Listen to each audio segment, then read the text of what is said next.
Hello to all the real progressives out there. I think we have a fantastic show for you all. As usual, thank you so much for tuning in today.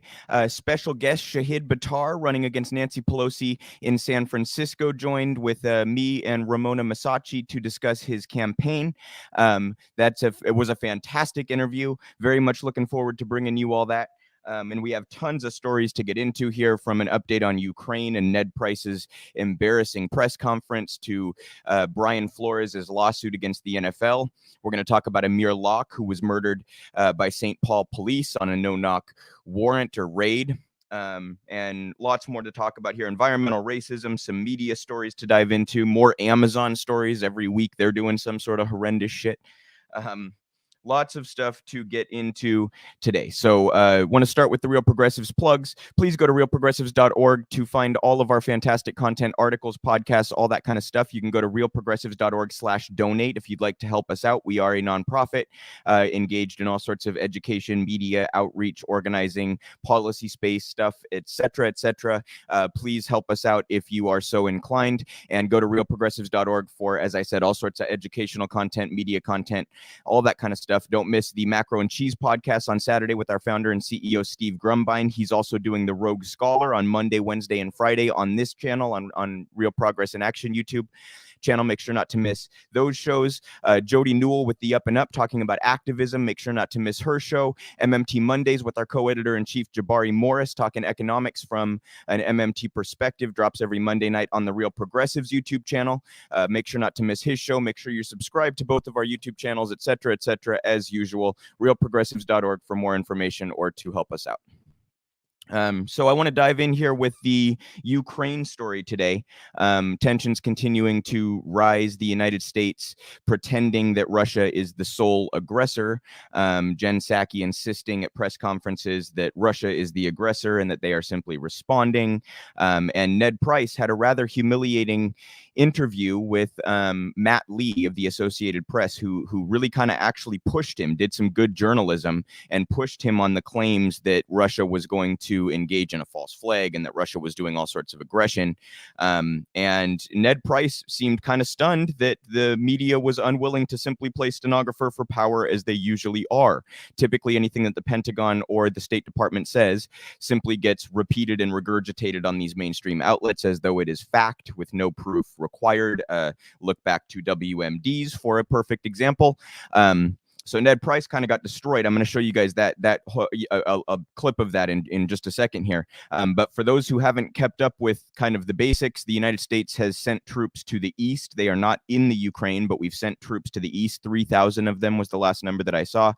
And French President Emmanuel Macron has been in talks with Putin. Apparently is going to meet with Putin tomorrow. Has been on the phone with him a few times here recently. So there are negotiations underway, and Macron has been saying that he wants to de-escalate, but the United States continuing to sort of escalate the situation, quite frankly, by sending troops and by arming neo-Nazis in the Ukraine, etc. And all of this, of course, stemming from, for anyone who might not know the background, I guess I'm kind of assuming that everybody has kept up on the background, but since 1990, James Baker, who was then Secretary of State, promised the Russians that NATO would not move. The quote was 1 inch east. Okay, now the United States says that was never a set in stone promise, that it was something said in a negotiation type of a thing. The Russians took it as a promise, obviously, because it sure kind of sounds like a fucking promise. And since then, we have violated that on a number of occasions with other countries entering NATO. And now the obvious controversy is over Ukraine and whether they would enter NATO. So what Russia wants is for us to keep our word and not continue the aggression of moving NATO to the east. All that we need to say here is we don't need Ukraine to enter NATO, but we will not say that. It's no skin off our back to say we will not have Ukraine enter NATO. We support their independence, but we're not going to have them enter NATO. There's no skin off our back in saying that, but we refuse to give an inch on this and continue instead to escalate and throw fuel on the fire, so to say, of the whole situation. So that's kind of the very basic background. Of course, it's a lot more nuanced and complicated and deep than that, but that's kind of the basics of the start of this whole controversy. and the cause for all of these negotiations and talks and tensions. Ned Price, as I mentioned, was pressed by Matt Lee on this, and had a rather embarrassing showing. Matt Lee, huge shout out to him at the Associated Press, because this is what we need more from journalism, or from journalists rather, excuse me. We don't have a whole lot of this, unfortunately, as you all have probably noted through the foreign policy coverage of the last couple of decades. So this is that clip, and I wanted to show you guys the long clip here. It's about 5 minutes long. It's not just the short interaction, it's the whole thing, and it's rather contentious and embarrassing for Ned Price. Good on Matt Lee. We'll watch it, come back, and discuss. Mouthful there. So you said actions such as these suggest otherwise, suggest meaning that they suggest they're not interested in talks and they're going to go ahead with some kind of what action are you talking about? One, the actions I've just pointed to. The fact that Russia continues to engage in disinformation campaigns. You've made an allegation that they might do that. Have they actually done it? What we know, Matt, is what I have just said, that they have engaged in this activity, in this planning activity. But let me because obviously this is not the first time we've made these reports public. You'll remember that just a few weeks ago. I'm sorry. Made what report public? If you'll let me finish, I will tell you what report we made public. We told you a few weeks ago that we have information indicating Russia also has already prepositioned a group of operatives to conduct a false flag operation in eastern Ukraine. So that, Matt, to your question, is an action that Russia has already taken. It's an action that you say that they have taken, but you have shown no evidence to confirm that. And I'm going to get to the next question here, which is, what is the evidence that they, I mean, this is like crisis actors, really? This is like Alex Jones territory you're getting into now. What evidence do you have to support the idea that there is some propaganda film in the making? Matt, this is derived from information known to the U.S. government, intelligence information that we have declassified. I think you know. Okay, well, where is it? Where is this information? It is intelligence information that we have declassified. Well, where is it? Where's the declassified information? I just delivered it. No, you made a series of allegations and statements. Would you like us to print out the topper? Because you will see a transcript of this briefing that you can print out for yourself. That's not evidence, Ned. That's you saying it. That's not evidence. I'm sorry. What would you like, Matt? I would like to see some proof that you you can show that Matt, you have been that shows that the Russians are doing this. Ned, I've been doing this for a long time. I know, that was my point. You have been doing this for quite a while. You know that when we declassify intelligence information, we do so in a means we do so with an eye to protecting sources and methods. Is not going to fall. I remember a lot of things. So where is the declassified information other than you coming out here and saying? Matt, I'm sorry you don't like the format, but we have declassified. It's not the format; it's the content. I'm sorry you don't like the content. I'm sorry you are doubting the information that is in the possession of the U.S. government. No, what I'm telling you is that this is information that's available to us. We are making it available to you in order for a couple reasons. One is to attempt to deter the Russians from going ahead with this activity. Two, in the event we're not able to do that, in the event the Russians do go ahead with this, to make it clear as day, to lay bare the fact that this has always been an attempt on the part of the Russian Federation to fabricate a pretext. Yeah, but you don't have any evidence to back it up other than what you're saying. It's like you're saying, we think we have information the Russians may do this, but you won't tell us what the information is. And then when you're asked, that is the idea behind deterrence, Matt. That is the idea behind deterrence. It is our hope that the Russians don't go forward with this. Is you say, I just gave it to you. But that's not what you seem not to understand. You seem not to understand the idea of deterrence. We are trying to deter the Russians from moving forward with this type of activity. That is why we're making it public today. If the Russians don't go forward with this, that is not ipso facto an indication that they never had plans to do so. But then it's unprovable.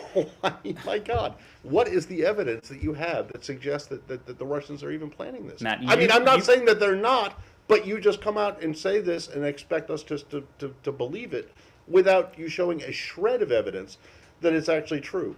Other than when I ask, or when anyone else asked, what's the information? You said, well, I just gave it to you, which was just you making a statement. Matt, you said yourself, you've been in this business for quite a long time. You know that when we make information, intelligence information public, we do so in a way that protects sensitive sources and methods. You also know that we declassify information only when we're confident in that information. If you doubt the credibility of the U.S. government, of the British government, of other governments, and want to find solace in information that the Russians are putting out, that is for you to do. I'm not asking what the Russian government is putting out, and what is it supposed to mean?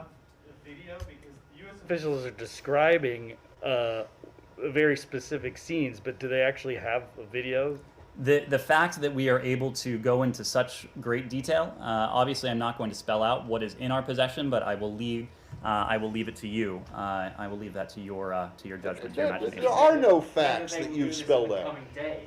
Do you have evidence this was intended to come out in the coming days? We've said, Ben, for some time now that the Russians have positioned forces. They have undertaken preparations that if Putin decides to move forward with an invasion, they're positioned to do so. They are poised to do so. In the coming days. I mean, is that a timeline that you... They're so shameless, you guys. They fall back on this assumption of credulity that they just don't have or deserve, and that nobody gives them, rightly so. So they just make this assumption of you have to accept everything we say as though it's fact or truth. And a lot of authorities, a lot of institutions tend to do this. Police departments do this, the Pentagon, the State Department, etc. And then media just regurgitates it as fact and cites like some general or some State Department, as though that person is entirely objective as a source, right? It's unbelievable. They just expect us to believe it after, as Matt mentioned, he said, I remember WMDs and I remember that Kabul wasn't going to fall. Like, you can't just make this claim when the U.S. government has such a consistent history of lying about this shit. How many times has the intelligence community lied in some major scandal, Bay of Pigs, or all these examples, right? WMDs being quite recent as a justification to go into another war. So, and to accuse the Russians of a false flag, like, listen, guys, I'm not saying that Putin's above doing a false flag. That's not my point at all. But for the United States to accuse anyone of a false flag is grossly hypocritical. I mean, it's rank hypocrisy. We've openly engaged in false flags on a number of occasions, right? We come from this position of moral superiority that we neither deserve nor are viewed with. And that's what makes the whole thing so laughable. But usually reporters will not press them like that. So good on Matt Lee from the Associated Press for putting the pressure on, because their justifications are just completely hollow. There's no substance there, and they never provide any substance. What's the proof of WMDs in Iraq? What's the proof of this? And again, you guys, I'm not saying Putin's above a false flag, but like both sides now have basically cried the other side's gonna engage in a false flag. Well, how muddy does that make it when something actually happens here, right? You see how convenient that is for people who want fucking war here? And we covered, I think it was last week, it might have been the week before, that military contractors, weapons manufacturers are openly bragging about the prospects for them that might come out of this. And that from the ongoing genocide in Yemen and all these conflicts in the Middle East, etc. They were bragging about, our prospects are great. Look at all this war. So, it's the United States is acting like some sort of innocent bystander here who's just responding to Russian aggression. And, if you fall for that, I got a fucking bridge in Brooklyn to sell you. Because the United States has been an aggressor against virtually everyone, including Russia. So, and again, that's not to say, you guys, I feel like I always have to give this caveat when I talk foreign policy. That's not to say that any other particular actor is a good guy, but we clearly are not good guys ourselves. And we're going to get into another number of other foreign policy issues here today as well. But I wanted to cover Ned's absolutely humiliating press conference, expecting the press to just take him at his word when it's their very job, you guys, to push back on the powerful like him. And the Biden administration also wants to pretend that they're all about this robust free press while they prosecute Julian Assange and while they treat reporters like this. Like, what, you want fucking proof? You're not just going to take our word for it? it's unbelievable, their hypocrisy, you know, and how they're in this elite bubble where they actually think it's reasonable to consider themselves a free press administration and act this way. So shame on Ned Price, and what a fantastic job from Matt Lee. I wish more journalists would do that, you guys, but they don't, because they fear losing access to the powerful that are their ticket to a nice income, right? And to having a platform. If they can't have access to these big names, then someone else is going to usurp them. Someone else is going to have that access and therefore take their viewership. So it's all this profit game. It's all access journalism run amok. So good on Matt Lee for not doing the standard, I'm going to play stenographer for the State Department bullshit, and actually pushing back on these obviously like treacherous claims about Russia engaging in propaganda here and a false flag and this kind of stuff. And again, you guys, third time I'm giving the caveat. I have no doubt. I don't put it above Putin to fuck it. Putin's not above this is what I mean. So it's not that. It's that show us the fucking proof. How many times do you get to make claims that are proven to be verifiably false without losing your credibility? But they still expect us to treat them as though they have that credibility, and it's outrageous. So shame on Ned Price. And we'll continue to cover the Ukraine situation going forward. And we'll see what comes of those negotiations with Emmanuel Macron tomorrow. And we'll have an update for you, I presume, next week, because this is obviously a rather major story. So I want to turn now to a thread here that I have about environmental racism. So this is from Stacey Rubin, who's an attorney, and this is about Massachusetts specifically, but I think it kind of applies more broadly. So I wanted to bring you guys this story about environmental racism and how pollution harms communities. So she says, in this country, we have a shameful tradition of installing energy infrastructure, fossil fuel plants, compressor stations, and more in Black and brown communities, low-income neighborhoods, and areas where people have limited political power to fight back. For decades, these environmental justice populations have been forced to bear the brunt of pollution, toxic waste, and the general hazards that come from having these facilities as neighbors. And Massachusetts is no different. People of color in Massachusetts have a 70% chance of living in one of the most contaminated communities in the state. 70%. Over the last 12 years, Massachusetts regulators have approved 6 new fossil fuel power plants, 5 of which are located in or near environmental justice populations already overburdened by industrial pollution. Those communities never had the power to stop them, and that was by design. A bill before the Massachusetts legislature is trying to change this power imbalance. The sitting reform bill, sitting reform bill, I think that might be a typo, I'm not sure, would give communities a seat at the table and a greater say in how nearby energy facilities will affect their health. The bill would force regulators to consider the health and environmental impacts communities are already dealing with when reviewing proposals for new facilities. The bill would also make it easier for communities to take advantage of the benefits of clean energy facilities that would benefit the health and livelihood of the community, would move forward more easily, and dirty, dangerous fossil fuels would be left behind. On principle, our energy infrastructure should not harm our health. Everyone deserves a say in what ends up in our own backyard, in the air we breathe, in the water and ground beneath us. We all deserve the chance to shape our futures, to benefit our communities instead of harming them. Now is our chance to fix the broken process, to shed this shameful American tradition of overburdening already vulnerable communities.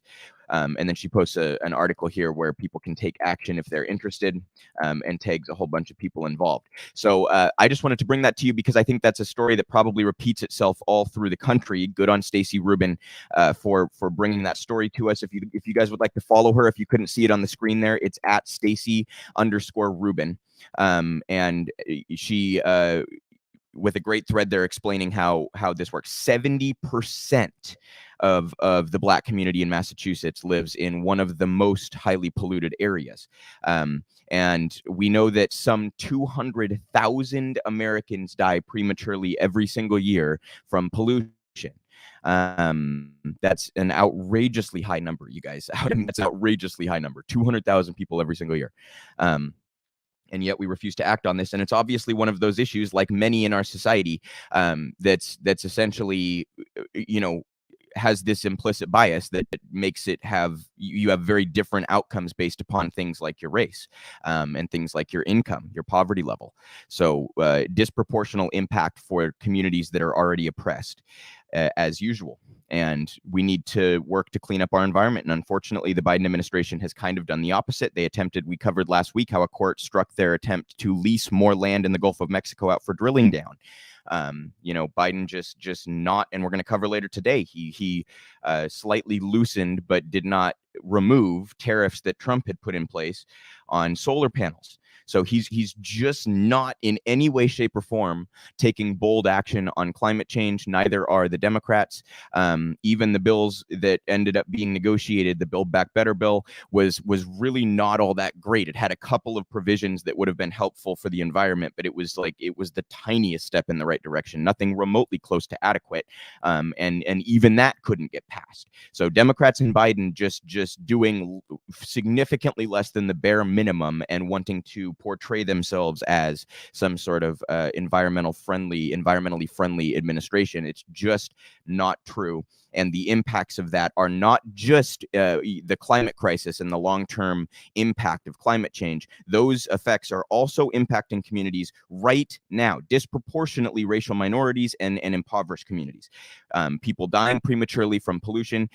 A lot of this stuff is cancer causing, you guys. These fossil fuel giants, these big chemical and energy companies pollute into the ground and drinking water and stuff. I mean, it's absolutely horrendous that we allow this to happen. It's barbaric, quite frankly. It's dystopian.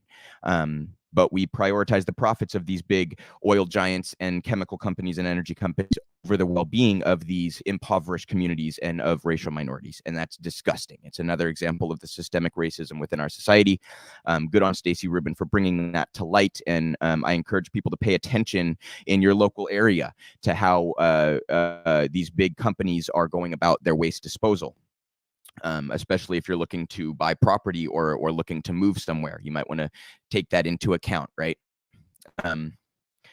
So at this point, you guys, I would like to show you the interview that Ramona Massachi and I did with Shahid Buttar. For those that don't know Shahid, he's an attorney and activist in San Francisco, and he is running for the second time against Nancy Pelosi. We talked with him about his campaign and about some MMT stuff, and it's worth noting that and we got into this a little bit, but California is an open primary state. So Nancy Pelosi constantly acting like she's running against a Republican. It's just not true. She's running against a more progressive candidate in a very progressive state and in a very progressive district within that state. So I just want you all to keep that in mind as you digest media about this race going forward. This was an absolutely fantastic interview. If you're interested in getting involved in Shahid's campaign, check the link below in the description box. I've put his website and his Twitter handle, and it'll also be up on the screen throughout the interview. So if you're interested in volunteering, if you happen to be in San Francisco, or if you're interested in phone banking or texting, please go to his website. And if you can donate, please go to his website as well. We absolutely need to get rid of Pelosi. And I genuinely, you guys, I wouldn't say this to you if I didn't. I think he has a serious chance of beating her this year. A serious chance. I'm not saying it's going to happen, but he's got a chance, and we all have to do our part to make it happen, right? So this is Shahid Buttar joining Ramona Massachi and myself a couple of days ago to discuss his campaign. I am thrilled to be back with another candidate for our candidate segment with Ramona Massachi. We're here today with Shahid Buttar, who is obviously running against Nancy Pelosi for her House seat in California. Shahid, I really appreciate you taking the time. Thanks for being here today. Thanks so much for having me, Luca. It's great to be with you and Ramona. So I was hoping you could maybe just...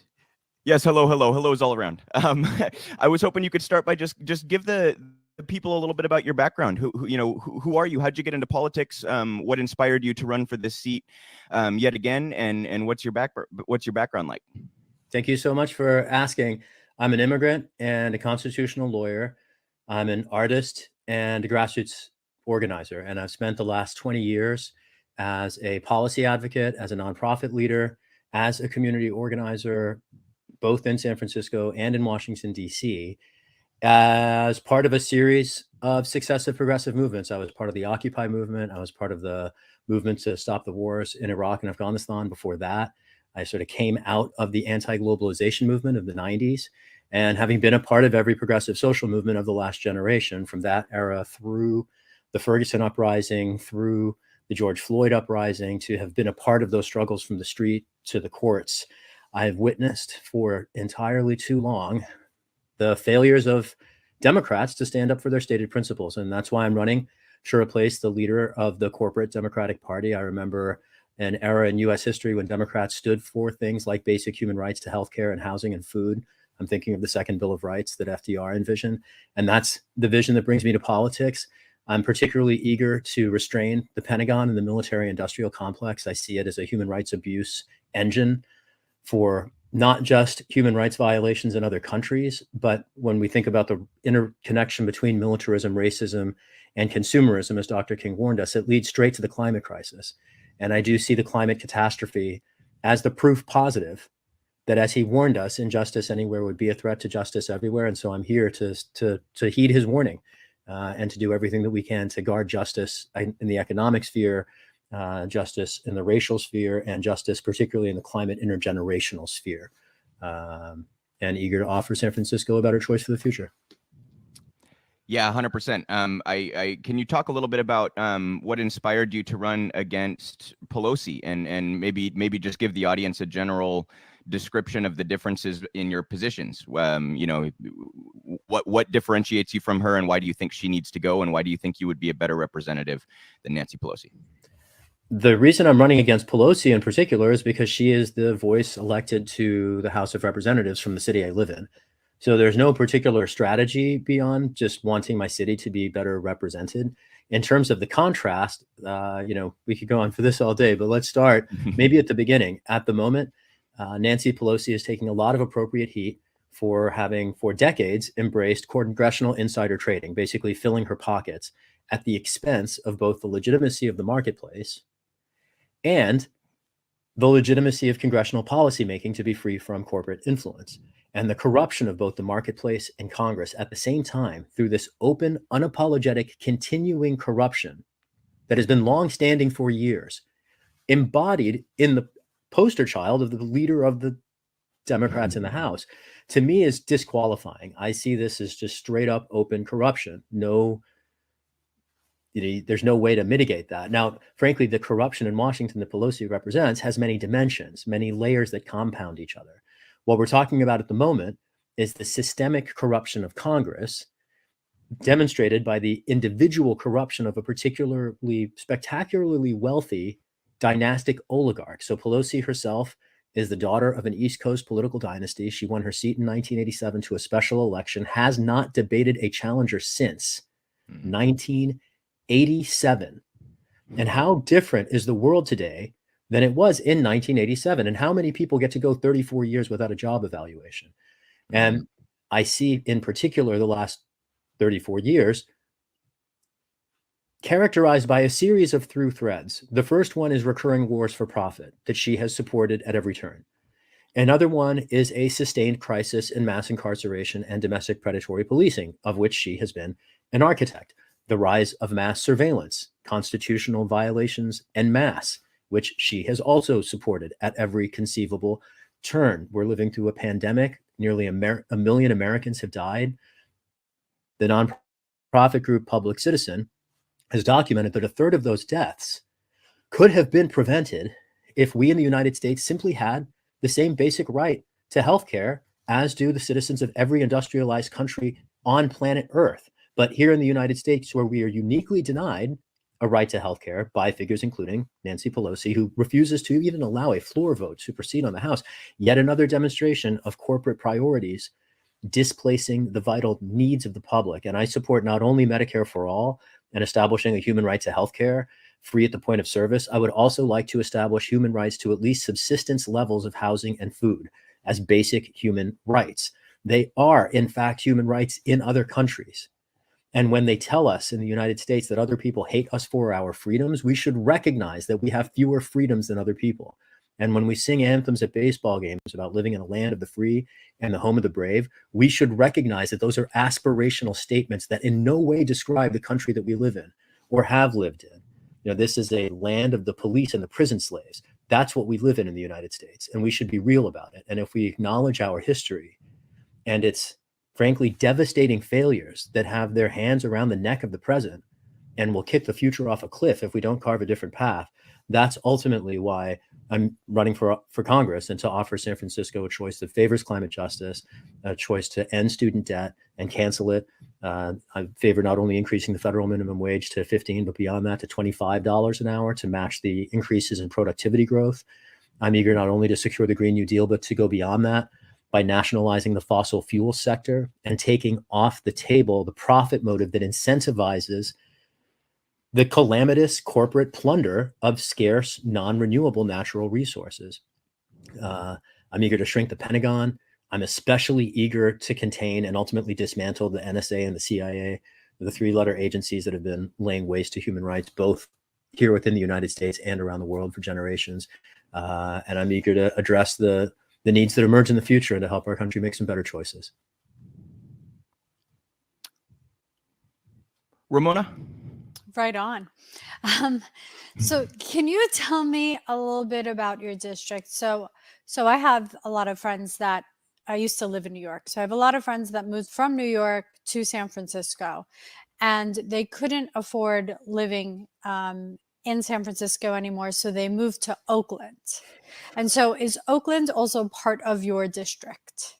It is not. Oakland is just across the bay. It is increasingly the site of the culture that people used to associate with San Francisco, as frankly, the capital from New York and other places is shifted San Francisco pretty dramatically in the last generation, particularly demographically, through precisely the dynamic you described, the vagaries of the housing market. And it's worth digging in here. Housing in the United States, like healthcare, is treated by our policy apparatus as a commodity. It's a pretext, an excuse for someone or some corporation to make a buck, as opposed to a basic human need to which everyone has access. We have, for instance, a very visible challenge with homelessness in San Francisco. And there are more empty units in the city than there are unhoused people on our streets.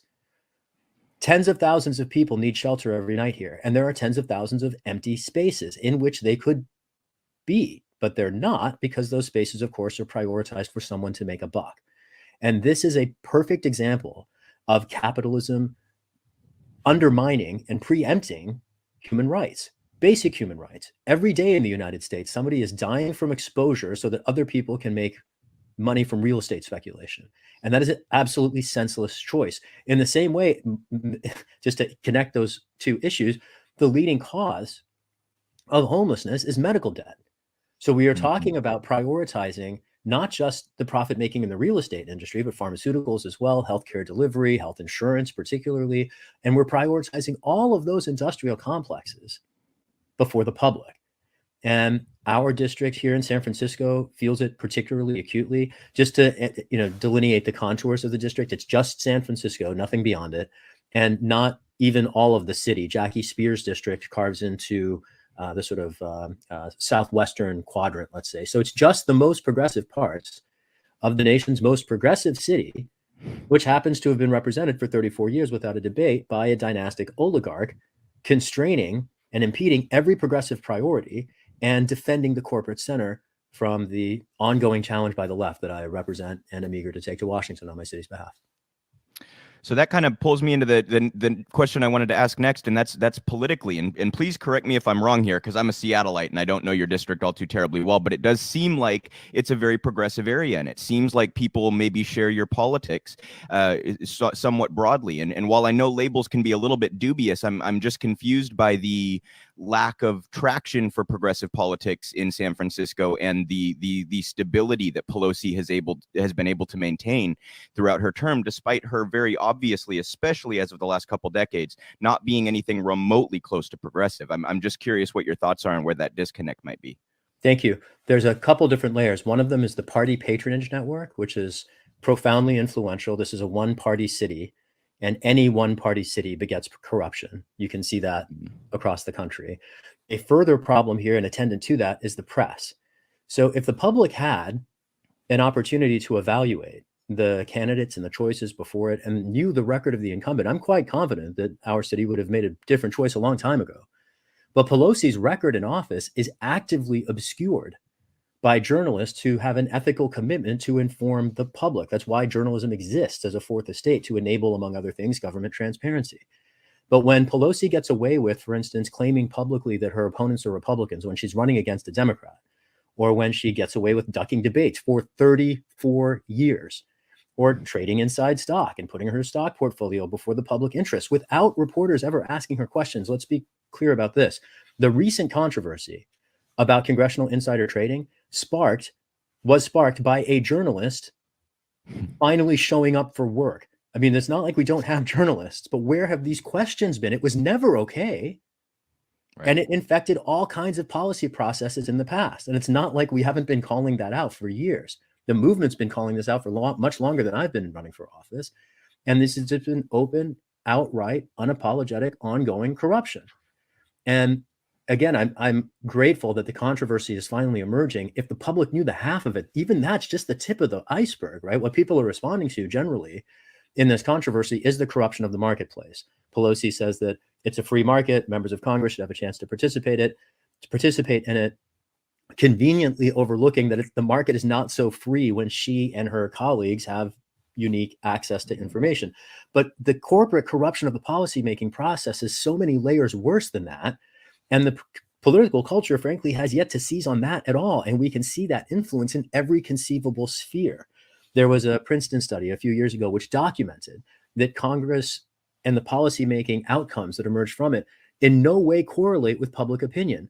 They correlate very tightly with Wall Street interests. This is why, because policymakers have divided loyalties. They have conflicts of interest, and disclosure is not enough, right? Why do we allow why do we allow members of Congress to do what we disallow corporate executives and their families to do when members of Congress can do so much more damage to the public interest, right?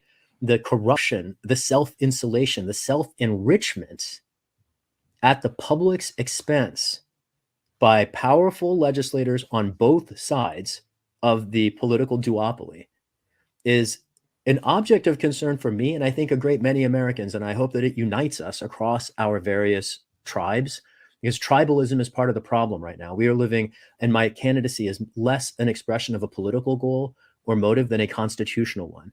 And I am mounting a constitutional challenge to a corrupt system in Washington on behalf of we the people of the United States in San Francisco. And while I do represent a particularly coherent and forceful vision of law and policy from the left, the thing that forces me to run for Congress as a powerless immigrant against an oligarch is the constitutional need to hold a system accountable that will continue to run amok with too many human beings and communities under its treads if we don't do something about it. Absolutely. And before I pass it to Ramona here, can I just note that one of my favorite Freudian slips ever is you conflating corporate executives with congressional members, because that was just too spot on. That was absolutely hilarious. Ramona, can you please?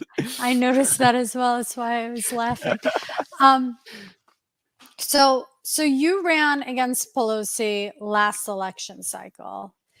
How many votes did you get? We won 81,000 votes in November 2020. It was more than any challenger that Pelosi has ever faced in the 34 years that she's held the seat. It was more by far, frankly. The closest anybody came to that was 15 years ago. And we beat the previous record by 30% in the middle of a pandemic when we couldn't knock on doors, facing a corporate media whiteout and orchestrated character assassination fabricated by the Democratic Party. In the face of all of those headwinds, we scored 81,000 votes. And as the facts emerge, both about the party's corruption and Pelosi's corruption and the policy records of the incumbent in mind that the press have tried to obscure, I'm quite confident that we can build on that 81,000 votes and mount not only a credible challenge to the seat enough to force more policy victories as we already did. That's the biggest thing in 2020. I'd note we can come back to that, but we shifted Pelosi on half a dozen policy issues. But not only do I aim to repeat that play and help enable reforms to pass through the House of Representatives that she would otherwise block, but I'm ultimately interested in ending her dynasty and preventing the feudal aristocratic inheritance of a congressional seat by a powerful, wealthy white family.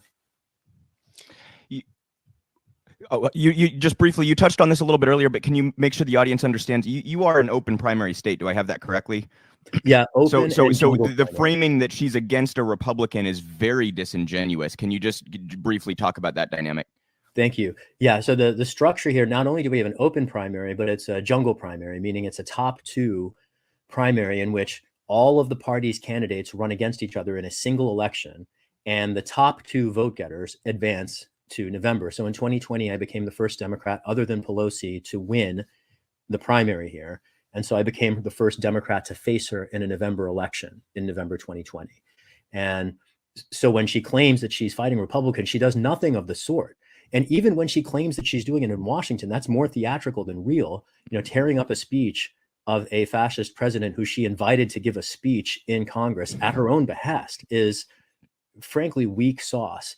And passing his military budget and signing the bill that funded his concentration camps and expanding his surveillance powers and his corporate trade authority, all while claiming to fight him, is more than a little disingenuous. And it takes, frankly, a profound abdication, I dare say sustained, widespread, ongoing failure by the press establishment to construct a cult of personality around a conservative oligarch and fool the public into thinking that she's a lion of the left. Pelosi has a reputation that in no way matches the facts or the record. And ultimately, I pay too much attention to the facts to sit on my hands. And I've watched the train wreck of the last 20 years in slow motion, having done everything possible from the streets to Congress without a seat and the courts to try to stop it. And I see, when we look at Pelosi in particular in this city, this is a point worth noting. It's a little bit beyond your question, but when I look at San Francisco and Washington, our city has one of the heaviest footprints of any city in the nation's capital. San Francisco sent to DC the Speaker of the House, the Vice President of the United States, and a senior U.S. Senator in Dianne Feinstein. We also sent to Sacramento the Governor of California. This city doesn't even have 1 million people. Find me a city under 1 million people that has that kind of representation in Washington. Cities 10 times our size don't have that kind of weight in Washington. And this is, to the point that you were asking before, the nation's most progressive city. This was a beacon of the free speech movement 2 generations ago. It was a home of the anti-war movement. And then the generation that I was radicalized a generation ago, it's been a leading epicenter for climate justice and regenerative agriculture. It was a beacon for inclusion of LGBTQ communities that Pelosi also has long abandoned and yet still gets support from. I should riff on this really quick. I was one of the first advocates in the country in the legal arena to establish marriage equality for same-sex couples. I helped fight for the right for families to form whatever the choices of the adults. And when I see in Pelosi's credit from the gay community, which she did not support in that fight for another decade after I was fighting for those principles, she showed up for marriage equality on the eve of a decision by the Supreme Court, but she never fought for it. With all of the power and privilege that she had at that, she was the Speaker of the House before that and could not be called on either to stand up for San Francisco's LGBT communities or, for that matter, any of our other communities. San Francisco, this speaks a little bit to one of Ramona's questions earlier about the composition of the district.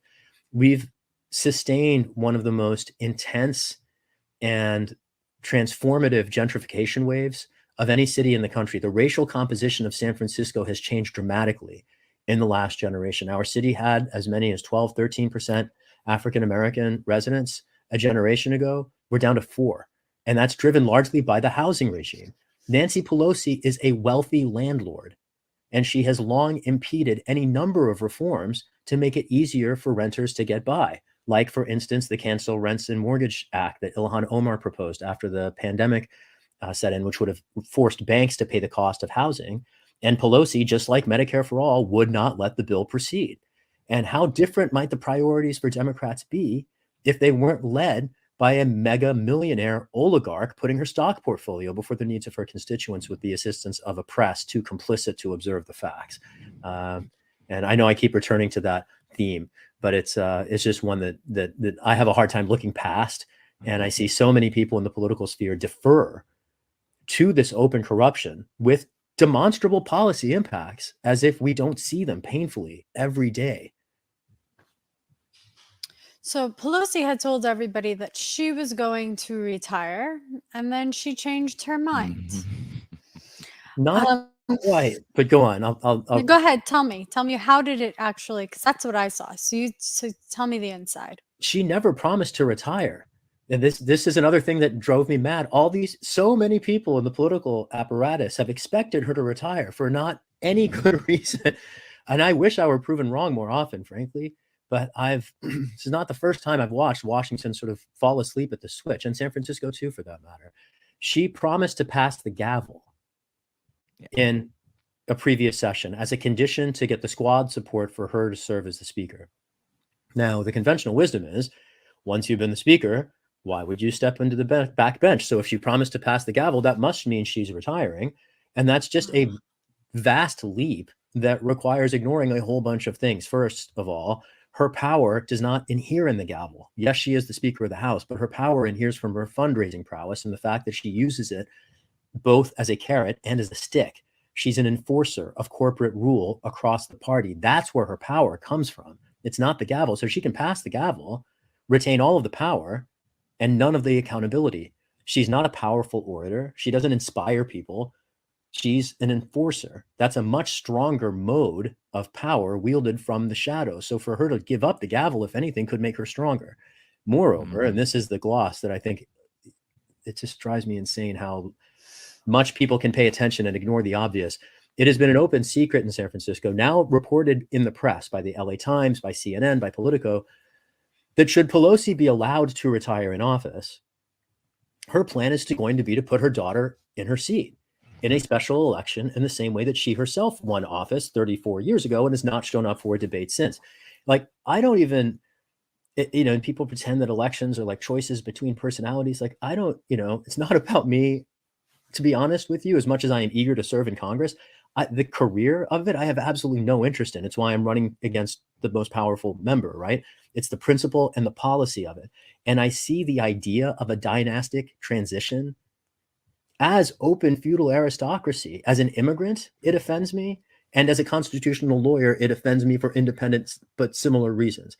No American should be okay with wealthy families handing out congressional seats to their wealthy kids as if they're like yet another mansion on their string of real estate properties. Like that's not how democracy is supposed to work. But here's the kicker. The only way it works is if voters show up. And the reason I'm offering an alternative to my city, frankly, is because no one in the Democratic Party has the cojones to do it. And when I look at the needs of the future, we can't afford to defer to the past. And I see convenience eclipse principle in too many places, and her, prevarication about her own plans has been a part of that. For the last several years, people have been asking her if she's going to retire, and she keeps pushing back. And the reason she's been pushing back was to keep heavyweights off the field so that her daughter would have a clearer shot at the seat. And I think ultimately her announcement that she's running for re-election in this cycle is because she perceives me to be a smaller threat than the establishment actors who would run in her wake if she did choose to retire and allow her daughter to face a transparent, actual, legitimate election against everyone. So you might think of this as, I'm running up the steepest hill in politics. I'm kind of like David confronting Goliath. And I recognize that, and I'm here for it because we cannot abandon tough struggles. I've never abandoned tough struggles. When I fought for marriage equality in 2004, that wasn't easy. And people didn't support us then either, but we won, and I'm grateful for it, even if that community, frankly, got de-radicalized and sort of co-opted by the establishment as a result of it. That's a whole other conversation we could have sometime. But I see in her plans and her refusal to retire and allow the future to govern itself, I see in that decision the attempt of the past to entrench itself despite its failures. And we, in the present, and people who don't yet have a chance to vote, they are the ones who are going to be forced to bear the brunt of these decisions. And it's all the more reason why we can't defer to power. Yeah, absolutely. Just quickly to build off of what Ramona was asking about there, even if her daughter were to replace her specific seat, my understanding is the favorite to replace her as speaker would be Hakeem Jeffries, and he doesn't seem to be a whole lot more progressive than her by my perception. So I was hoping you could just talk a little bit about how the party kind of maintains itself in this way, and how that power structure is self-sustaining. Even if we are actually, even if you're able to beat her, then the leadership seat comes up for an election, and we get into a whole different discussion. Right. And I'll give maybe two sides of this discussion. First, to your point, corruption is institutional. It's beyond any individual office. So when I talk about Pelosi's individuated corruption through the lens, for instance, of congressional insider trading, right, or covering up the CIA torture scandal, like that's an individual layer of corruption that stands in for it, insulates a deeper institutional rot. And so we can change the figureheads and the institutional rot remains. Because these are institutional interests. You might think of this also as attendant to the co-optation of the Democratic Party by corporate capital. Corporate capital will find other faces when people, for instance, voice and direct their frustrations at Senator's Mansion and Cinema. They often overlook the extent to which they are basically convenient rotating villains constructed by Wall Street and its enablers in Washington to take the fall on any given policy issue. They rotate the villains so that nobody ends up taking the heat. This is it's kind of like a cross between a gang, a racket, and just a very elaborate ruse being played on the public by policymakers from both sides of the political aisle. There's a lot of places to take this. So maybe I'll just leave it at there, but I'll try to come back to it in the next question. I would call it like a mafia, because that's kind of how they proceed. So getting back to your district. So a lot of people have left your district because they can't afford to live there. So who's in your district now? Who are the people that you're trying to reach that are in your district now? And who are the people that you can't reach in your district now? Tell me the demographic.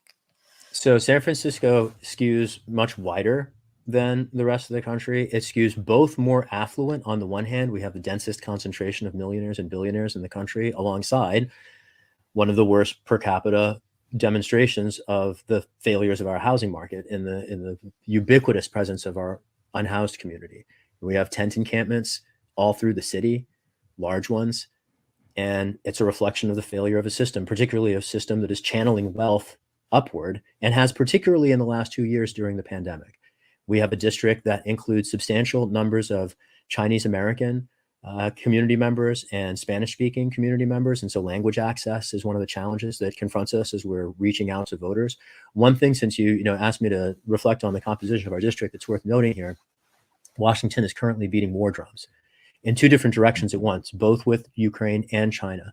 And I've spoken with Chinese American neighbors of mine who have reminded me how recent was the Japanese internment. And as a constitutional lawyer, I know too well that the case, Korematsu, which basically said that the internment was okay for constitutional purposes, despite applying the strictest standard of constitutional scrutiny, that case remains what lawyers call good law, even though it's like the worst law conceivable, because it's never been repudiated. And in the wake of the Supreme Court being stacked by right-wing ideologues, we should have absolutely no confidence in the ability or willingness of the courts to guard or defend civil liberties in a time of crisis. And so these neighbors of mine, Chinese Americans in San Francisco in 2022, are terrified that they're going to be detained with their families in military custody for no reason. And I wish that I could say to them that the law will protect you. It's what it was made for. We have courts to defend you from this. And if I could say that to them, I wouldn't need to run for office, frankly, because I could defer to the institutions to do their damn jobs. But it is precisely because they won't, and they haven't, and they're not poised to at a time of, frankly, likely predictable crisis. And I hesitate, and I fear the future, frankly. And it's why I'm running for office, because if we don't, again, chart some different courses, the fates, not just of my district here in San Francisco and my neighbors, but across the United States, when we talked about the climate crisis, if nothing else, our problems are shared. Even if all politics are local, they are also ultimately inevitably global. And these challenges are ones that we share from California to Alabama. The need for universal healthcare and housing and food is no less acute in either of those places. And as wealthy and as white as San Francisco is, it's still a community of human beings who claim to have principles. And if San Francisco votes for our congressional representation in the way that our city has already voted in recent elections for the presidency, for instance, we know the votes are there. We just need San Franciscans to lean into possibility, reconsider their established tribal commitments, maybe look at the facts and make better choices. And that's exactly what I'm eager to work towards over the next 9 months. You mentioned that that the demographics have shifted substantially in San Francisco lately, probably from the gentrification and similar forces. Can you talk a little bit though about how are racial minority and impoverished communities impacted by that? The ones that are still in the district, how does that gentrification impact their livelihood? And do you view do you view there as like, is there some political energy there to be tapped into, I suppose, is what I'm trying to ask. Is the working class energetic about trying to get a progressive in to represent their district? So many things to say there. Let's start first with the minority communities, and we'll come back to the working class. So minority communities here have been, frankly, taking it on the chin for decades. The Fillmore was the site of one of San Francisco's Black communities a generation ago that was destroyed in an urban redevelopment project and process that destroyed a generation of Black wealth. It's Black History Month. People are learning in this year, finally, a little bit about the racism that has long pervaded our country's history. San Francisco's up to its neck in it. And when the Fillmore was destroyed, it did destroy a generation of Black wealth. And that problem continues today. So our last remaining Black neighborhood, Hunters Point, Bayview, is the site of a former U.S. Navy shipyard. The bombs that we dropped, the weapons of mass destruction that we detonated over civilian population centers in Hiroshima and Nagasaki and the Marshall Islands 3 generations ago, those bombs were built at the Hunters Point Naval Shipyard. The ships that were used in the bombing tests in the South Pacific, when they were brought back to port and cleaned, they were cleaned at the Hunters Point Naval Shipyard. The land surrounding it is poisoned. It's now a Superfund site. It is so toxic that the housing developments, which have now been developed there are covenants that the owners have to sign not to grow vegetables because the vegetables are radioactive. And the role of our powerful voice in Congress, the Speaker of the House represents that district, and all she's done for Hunters Point was engineer the land privatization deal that has exposed tens of thousands of people to radiation poisoning. It's one of the worst examples of environmental racism in the country, and it's in Nancy Pelosi's district. And it just astounds me when I hear people particularly say, like, well, we can't remove Pelosi, she brings so much for the district. I'm like, say that to Hunters Point. What has she done for Hunters Point? Not a lot. And it's revealing who's benefits from the tenure of these long entrenched incumbents. Now, I want to get back to your question about the working class. The working class in San Francisco is also taking it on the chin. I think there's a challenge in both dimensions. For the minority communities, the reason there's less political valence there than I would hope is simply that they've been shredded so much, they're like pushed out of the city ultimately, so their voting strength is diminished. For the working class, the issue is political co-optation. Every labor union in San Francisco in 2020 endorsed Pelosi without any transparent process, even to their members. SEIU did this just last week. And a bunch of SEIU members who support our campaign were outraged. One of them wrote to us and said, I want to get you in this meeting where they're going to announce Pelosi's endorsement. So they didn't invite me, but the membership did. I show up. Of course, they don't let me speak. But while Pelosi's, grandstanding about her supposed commitment to the working class, I just posted a comment in the chat. And so the labor union leadership disabled the chat. And then they kicked me out of the meeting. And then they brought me back in. And these members are outraged because they should have a voice. And this is a crucial point to press on. There's a wave of labor workplace organizing and unionization happening across the country. I am very excited about it. And I do hope that it goes beyond that, because the movement for workplace democracy does not end in establishing collective bargaining units. They include holding collective bargaining units accountable to the rank and file, and the need for labor to democratize itself, particularly the rights of members and rank and file labor unionists to participate in the ways that their unions express themselves politically. Those are interests also that don't just coincide with my campaign. These are interests of the working class. And at the moment, I see the working class getting rolled both by Wall Street and even by their own supposed leaders. And this co-optation of the labor leadership by the corporate democratic machine is a big part of the problem. It's a big part of how Wall Street's been running us into a ditch for the last 30 years. And it's a big part of why I do hope that people can demonstrate the independence from institutions and tribes to examine independently their own interests and the facts, again, to enable better choices for our communities.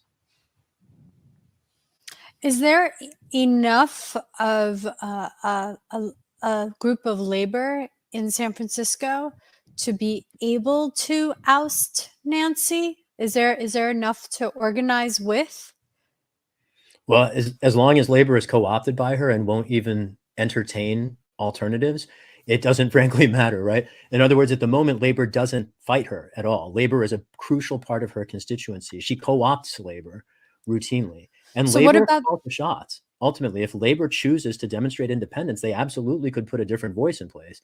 But it is precisely the fact that not just SEIU, not just AFT, not just the building trades unions, not just the electrical workers, not just the dock workers, every labor union in this city endorsed a corporate incumbent who's been kicking their rank and file down the stairs for 30 years.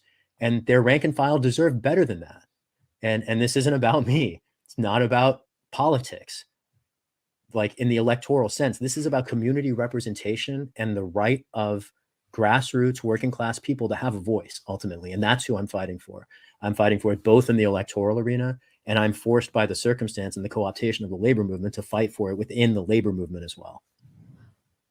What about the working class themselves? Are there enough of them in San Francisco has been pretty hollowed out, right? We have a substantial community of white collar workers that are the preponderance of the city, but I don't want to overlook the fact that there are plenty of firefighters and teachers and laborers who still work in San Francisco and haven't been displaced. So while we have had very vicious gentrification in the city, I don't want to overplay the hand and pretend that we only have tech workers here and doctors, because that's not the case either. There's absolutely a working class in San Francisco that's been vitally underrepresented. Part of the question I think you're asking me, Ramona, I hear this come up in a couple questions, is, are there enough? And with all respect, I don't frankly care. I'm not here for my career. I'm here to advocate a set of principles, and we'll find out if they're enough. I've said often that we will get the democracy that we're willing to embrace, and I'm as eager as you are to find out if there are enough people in San Francisco aware of their own interests and conscious of the future and the past enough to enable the change that our communities in the future so desperately need. So one thing that we really focus on at Real Progressives is the macroeconomics of everything, and I think that one thing that stifles progressive movements is the constant response from neoliberals and conservatives of how you're going to pay for it, where's the money going to come from. Right. And of course, they're conveniently hypocritical when they choose to care and when they choose not to. The situation in Ukraine would be a prime example currently. But I was hoping you could speak a little bit to how you might use your power in office to shift those narratives a little bit about deficit spending and some of the fear mongering that surrounds public deficits. So I'm going to push this maybe in 3 different directions, and I'm definitely going to lose my place at some point. So feel free to remind me if I lose my train of thought. I'll first address sort of how to build the case for a more realistic vision of federal budgeting that acknowledges the opportunity to spend in the deficit to meet social needs. I also, though, want to press on a couple other dimensions that raises. So the first is the tension between military spending and domestic spending. Maybe I'll start there and I'll get to the second. And then there's also a component of this, and I knew I was going to do this. I already forgot what the third one was. Anyway, we'll come back to it. I'm sure it'll probably come up to me at some point between now and then. So let's start with the Pentagon versus domestic social needs. On the one hand, you're absolutely right that the federal government can print money at its whim. It's fiat currency. And at the same time that is true, when they tell us that we can't afford X, Y, or Z, like universal healthcare or climate justice, we know that that's false and built entirely on a misconstruction of how fiscal policy works and fiat currency. At the same time, I see the need to shrink the military budget as no less compelling by virtue of MMT as an escape valve budgetarily. So just want to put that on the floor at the sort of outset. Second, in terms of building the case for a more enlightened view of economics that acknowledges reality instead of this sort of propaganda we've all been told by the right wing and their corporate Democrat enablers, there's a couple pieces here. One is to propose visionary legislation that spends into the deficit, right? Oh, that was the third one. Reparations. My model for reparations it's an example of how to do that. Maybe we can pivot to that now if it's not too 100%. Please do. Please do. Okay. So a lot of people with respect to reparations are growing to recognize the depths of indefensibility of our country's history and the indefensibility of the current time slice economy, which has distributed resources on the backs of centuries of criminal history and mass. Now, 2 challenges emerge in the reparations debate. My proposal aims to sidestep them both. One is whatever the amount that we might debate of reparations will pale relative to the scale of the harm. That's the first issue. And from the other side of the fence, politically, we have a lot of people saying, well, if people were enslaved and suffered human rights abuses in the past, then why is it people only in the present being rewarded, or, the windfall intergenerationally? And so the way around that, what I'd like to propose, and this would be an example of spending into the deficit, is a 400-year tax amnesty for Black families, tax filers, and Black-owned businesses, commensurate with the period of forced servitude. Now, just to be clear, when you compound interest as a tax amnesty does, the value of that reparations package would be vast. I dare say unquantifiable. It would dwarf any conceivable cash payment that anyone would realistically debate today. And it sidesteps the intergenerational argument because it distributes the benefits across the future instead of concentrating them at a single point in time. These are examples of the kinds of visionary proposals that spending into the deficit allows. We can do things like nationalize the fossil fuel industry by spending into the deficit to compensate those companies, get them off the table, take the profit motive away, and then we can make democratic decisions about how much we want to plunder the earth, or instead maybe pivot to better industries that don't do that, right? Those are questions that we should be making as a democratic society. They're not being made at the moment in that way because of the way we've constructed the property regime. But that's just a creature of policy. And maybe if I can dig in on that really quick, what sense has it ever made to allow people to sell things that they did not make and that they cannot replace? Yeah. Right? I mean, we allow bundled into property ownership the right to sell whatever you can drag out of the ground underneath it. But that's absolutely senseless, especially in the day and age that we live in. And that's nothing more than a creation of property rights. And ultimately, that's state legislatures that are going to have to press there. But Congress can do things at the margin. And then these are crucial proposals that require the flexibility, the fiscal flexibility, to borrow essentially within the federal budget. And that's what the Pentagon does relentlessly. I find this particularly interesting to have this conversation. The other thing I do in terms of making this case sharper is to highlight all of the examples, not only in which we've done this already, this budget demonstrated this awareness of budgetary principles with respect to the military industrial establishment, but all of the ways in which it has abused that privilege, right? Everything from relentless cost overruns. The F-35 Joint Strike Fighter comes to mind. We're talking about a weapons platform that's already obsolete. It will cost over $2 trillion over its life cycle. That's the amount of student debt that Biden refuses to cancel, incidentally, just to lay those, apples to apples. And this fighter plane can't even fly. One just crashed in the South Pacific and probably the South China Sea.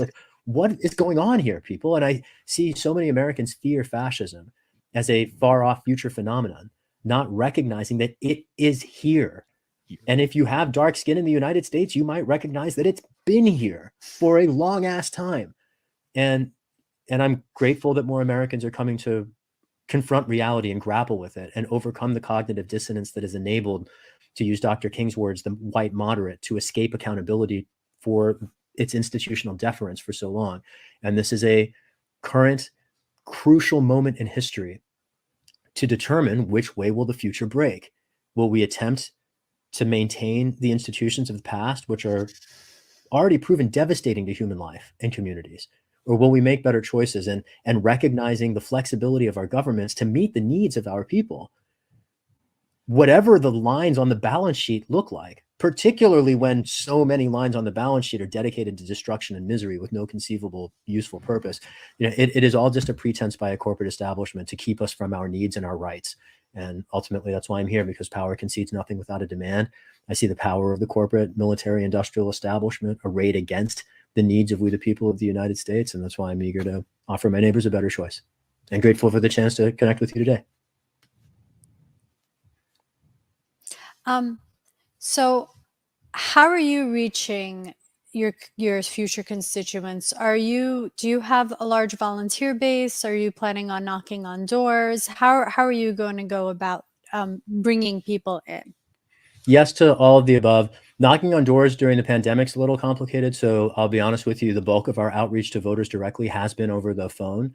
We're super active on social media. We're doing active house parties. You've seen the pathway that the members of the squad paved to Washington proved to sort of take root in communities introducing the candidate and the campaign to their respective networks. And that's how we've built our campaign.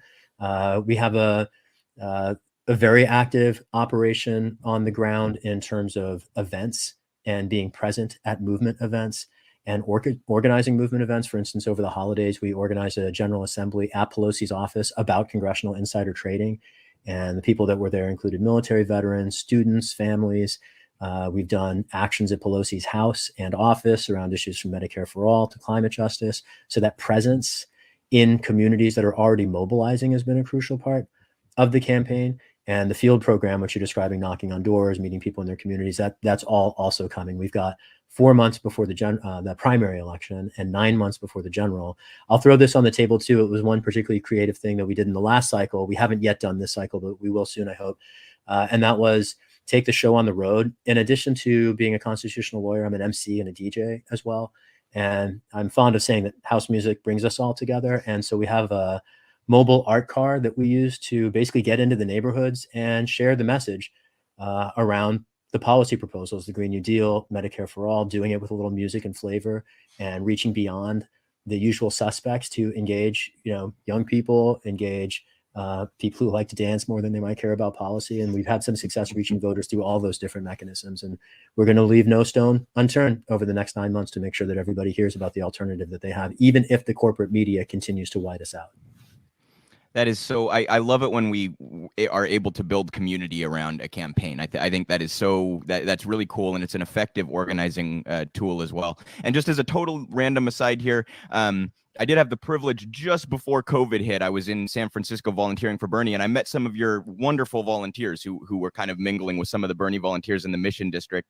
And you had a fantastic campaign going, and I really loved the energy coming from your volunteers. I'm hopeful that will repeat itself this cycle. And Shahid, before we call it a day, I was hoping you could just tell the audience what can they do to get involved with your campaign or help your campaign? Where can people find you on social media and get involved if they're interested in volunteering or donating? Thank you, Luke, and thank you, Ramona. Folks can find us online at shahidforchange.us or on any of the major social media networks at Shahid for Change.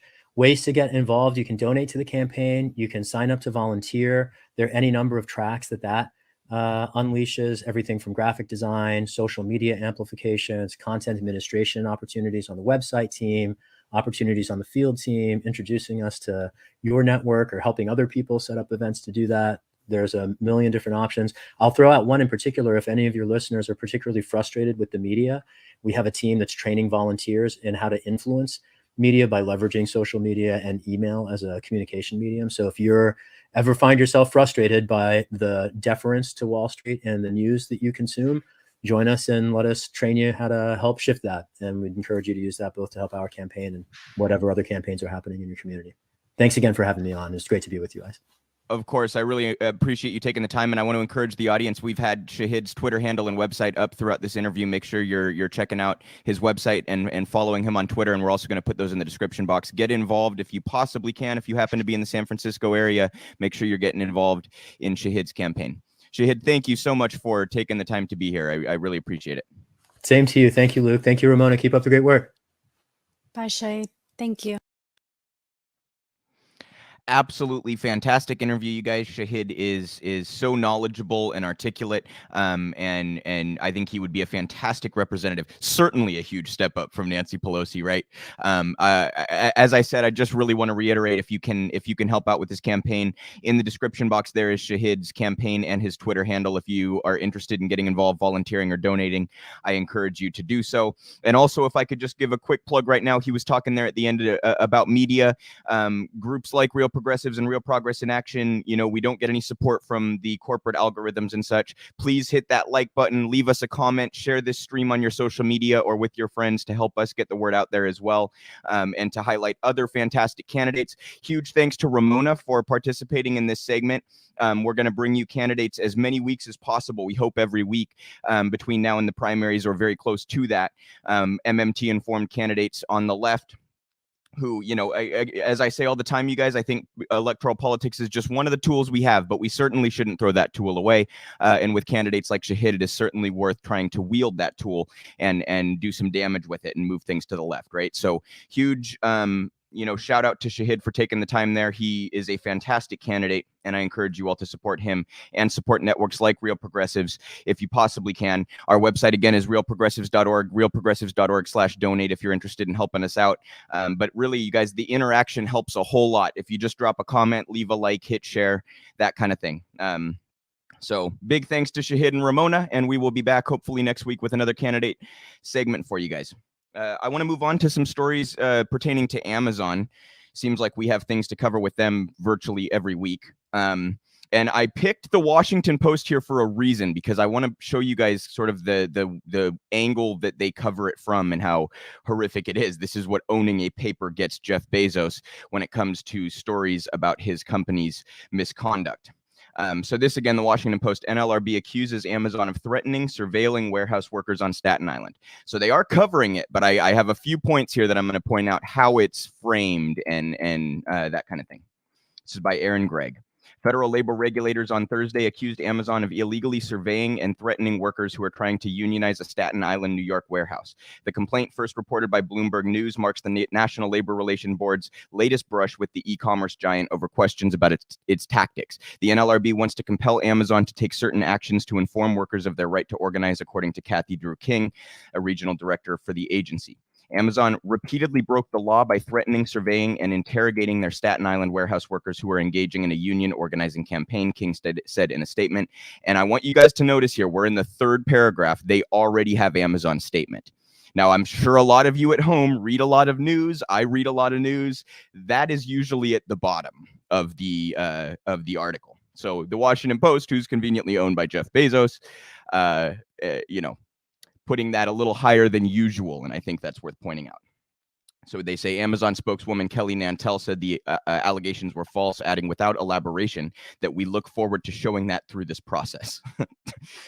The complaint comes as a separate high-stakes unionization effort is playing out in Alabama, where Amazon workers in Bessemer are poised to vote. And look at how they frame this. Workers there overwhelmingly rejected a union last year. So instead of starting with the NLRB ruled that Amazon broke the law and therefore they're forcing another election, they lead with the union was overwhelmingly rejected. Again, I wonder why that might be. But the NLRB called for a revote after finding that Amazon improperly interfered in that election. Notice again, you guys, how that's worded. Not Amazon broke labor laws, which is what actually happened. They say improperly interfered. So they get the benefit of the doubt on all the phrasing and all the placement of things in the articles because it's owned by Jeff Bezos. And that's why I chose the Washington Post here. An NLRB official specifically cited Amazon's efforts to place an unmarked U.S. Postal Service mailbox in front of the warehouse just after voting started, writing that Amazon, quote, essentially hijacked the process and gave a strong impression that it controlled the process. It also coincided with a surge in labor activism across the country. Dozens of strikes and strike authorizations have flared up in recent months, including at Kellogg's and John Deere. The Amazon Labor Union, an independent group of workers that isn't connected to a major national union, recently collected the required signatures to hold a vote on Staten Island, and NLRB spokesperson said Wednesday. A hearing on the vote is scheduled for February 16th. So obviously, as always, you guys, I encourage you to get involved with striking workers and unionization attempts if you're in that community. I would love to see this become more widespread. We're going to talk a little bit later about how that's happening right now with Starbucks and other companies. We've been covering virtually every week this labor movement across the country that has seen so many workers walk off the job, go on strike, protest, unionize, etc. It's heartwarming to see. It's rare good news in the political sphere that we can bring you guys. And Amazon here just absolutely shameless, disgraceful in their conduct. They just have absolutely no shame and do not mind violating the law because they know they can get away with it. They know the system is propped up to give them the best possible outcome, even when they're found to have broken the law. Will there be any consequences for this, you guys, other than another election? Of course not. Do you think Amazon executives are going to face any sort of punitive action for literally violating labor law? No, of course not. Because the NLRB has no teeth and Congress won't do anything to actually arm them to go after these gigantic companies. And I also wanted to talk a little bit about that Bessemer situation. We talked about how they had gone so far as to manipulate traffic lights so that drivers wouldn't stop next to picketing workers. That mailbox that was cited in the article was incredibly illegal. They even asked the NLRB specifically if they could do that. They were told no. They did it anyway. They had cameras on that mailbox, and then the management would tell workers, "Oh, we noticed you haven't turned your ballot in yet," which meant they were watching those cameras. And management would pressure you to bring your ballot in, right? Well, then you think you're on camera, you think that they're going to know your vote, and you think you're going to be punished for that vote. By the way, one of the things Amazon accused of doing in Staten Island is specifically punishing people who were organizing. So they're just, it's unscrupulous, you guys. It's disgusting. They have absolutely no shame. They know they don't have to follow the rules, and so they don't. And yet workers are held to a completely different standard, right? And the Washington Post, they're shaming that, or framing that story, excuse me, in a shameful way.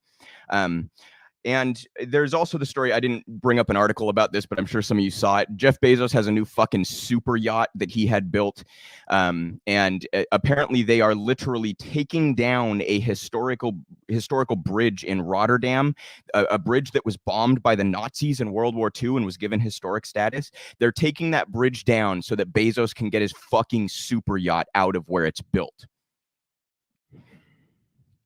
I mean, you guys see how the world works for the two classes of people. He's like a fucking supervillain. You know, every little thing he does just so fits this caricature of him, this evil, rapacious, greedy billionaire. And, you know, it's who would do that, you guys? Like, even if I had the means to do that and wanted a nice super yacht, I would never dream of disrupting a historic landmark so that I could have a bigger yacht, or that my yacht could be built specifically there. Have it built somewhere else, you fucking asshole. I mean, it's unbelievable, you guys, the elitism, the sort of, you know, the entitlement that they have about virtually everything that they do. On a rather serious note, though, about Amazon, this is the other story I wanted to bring you guys. This is Matt Stoller breaking down. He's kind of an expert in antitrust and monopolization and stuff like that. And it turns out that the way that Amazon goes about bringing Prime to us is somewhat of a scam that essentially hits small businesses and the businesses that do business with Amazon, right? That sell through Amazon. So Stoller went on Breaking Points and gave a long explanation of this dynamic. I'm showing you guys a portion of that explanation. And you know, it's unsurprising as always with Amazon, but it's very worthy of coverage and understanding. He starts off, you guys, I can't remember if this is at the beginning of the clip or if it's right before the part that I clipped off, but he talked about how like some 70% of the country has a Prime membership. Okay, that's more people than put up a Christmas tree in the United States. It is an incredibly American thing at this point to have an Amazon Prime membership, and that's a monopoly. That's effectively a monopoly. So you know, Stoller going into the details of how they sort of utilize that to screw small businesses, customers, and employees, and rake in the profits. Now, Amazon Prime, of course, is a membership affiliation program within Amazon, and it has a lot of members. There are roughly 140, 150 million Amazon Prime members in the United States, so the chances are fairly good that you already are one or live in a household with a member. To give some context, here's a chart that marketing professor Scott Galloway put together. As of 2019, there were more Amazon Prime households in America than there are households with someone who voted in the 2016 election, who go to church, who own a pet, or who decorate a Christmas tree. Why are there so many Prime members? Well, Prime offers a lot of benefits, including free shipping, grocery delivery, Prime Video, music, games, photo backups, ebooks, discounts at Whole Foods, among other places. In Amazon's 2015 shareholder letter, Jeff Bezos actually wrote, quote, "We want Prime to be such a good value, you'd be irresponsible not to be a member." But mostly Prime is about free shipping.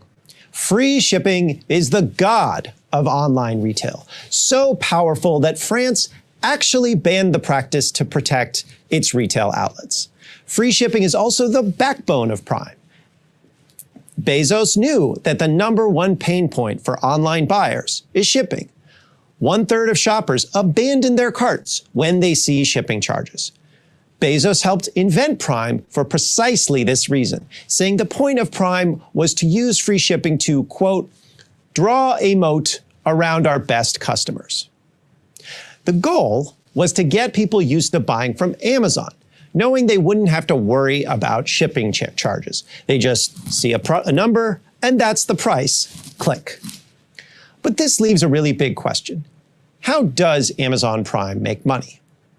Now, shipping through Amazon Prime might be marketed as free to you, but it's not free.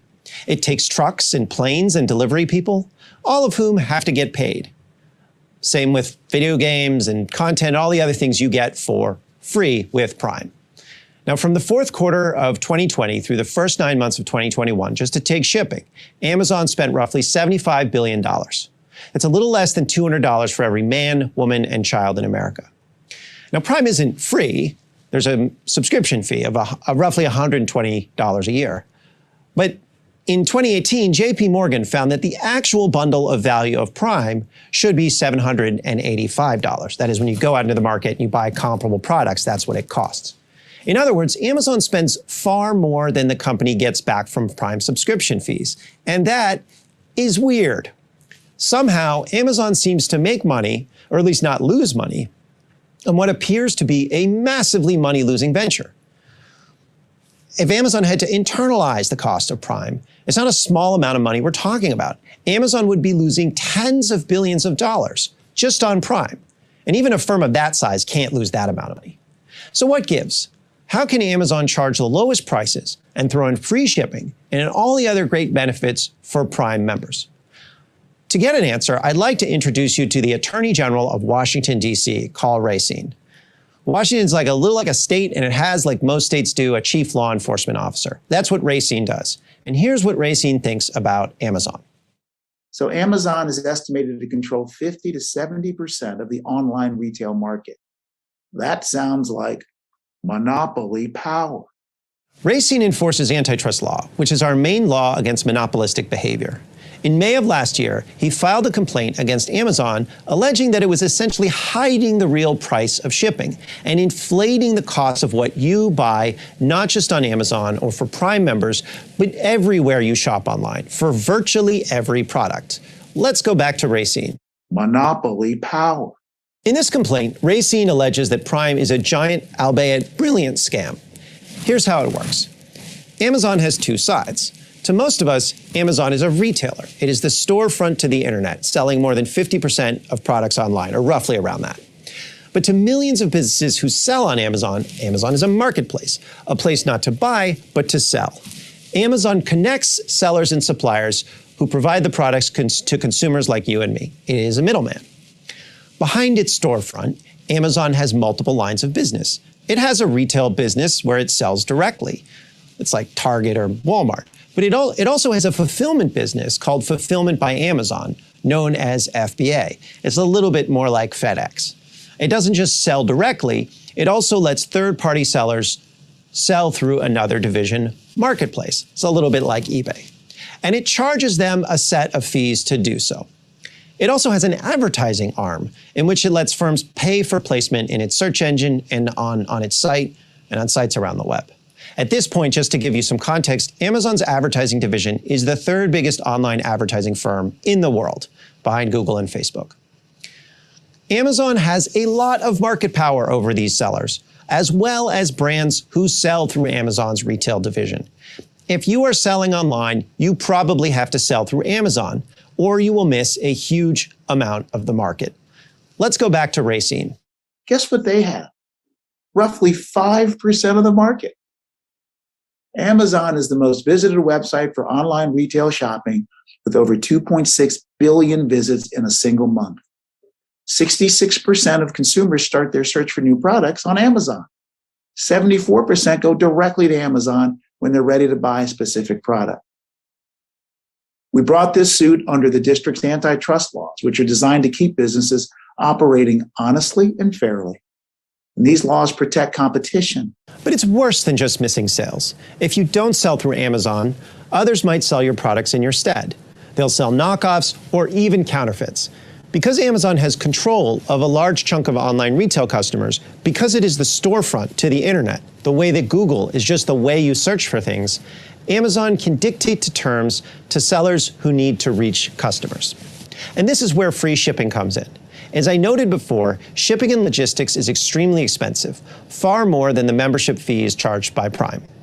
Amazon spent $37.9 billion on shipping costs in 2019. This year, it'll be somewhere between $80 to $100 billion, something like that.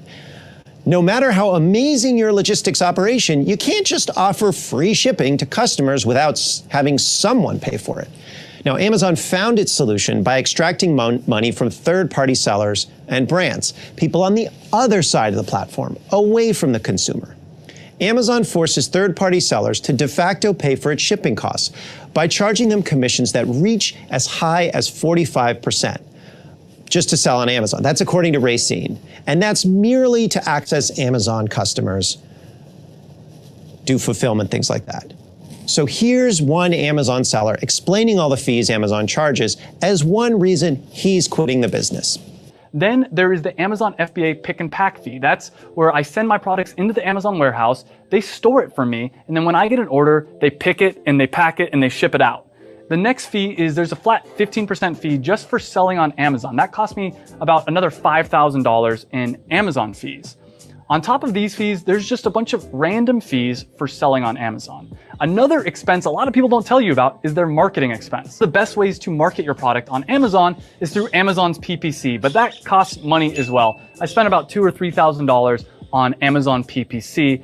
And of course, even with all these expenses, there's just random expenses that come up with running a business. For instance, one of my expenses is I have virtual assistants that handle a lot of the tedious work that I don't want to do. And so I'll count that as about like $900.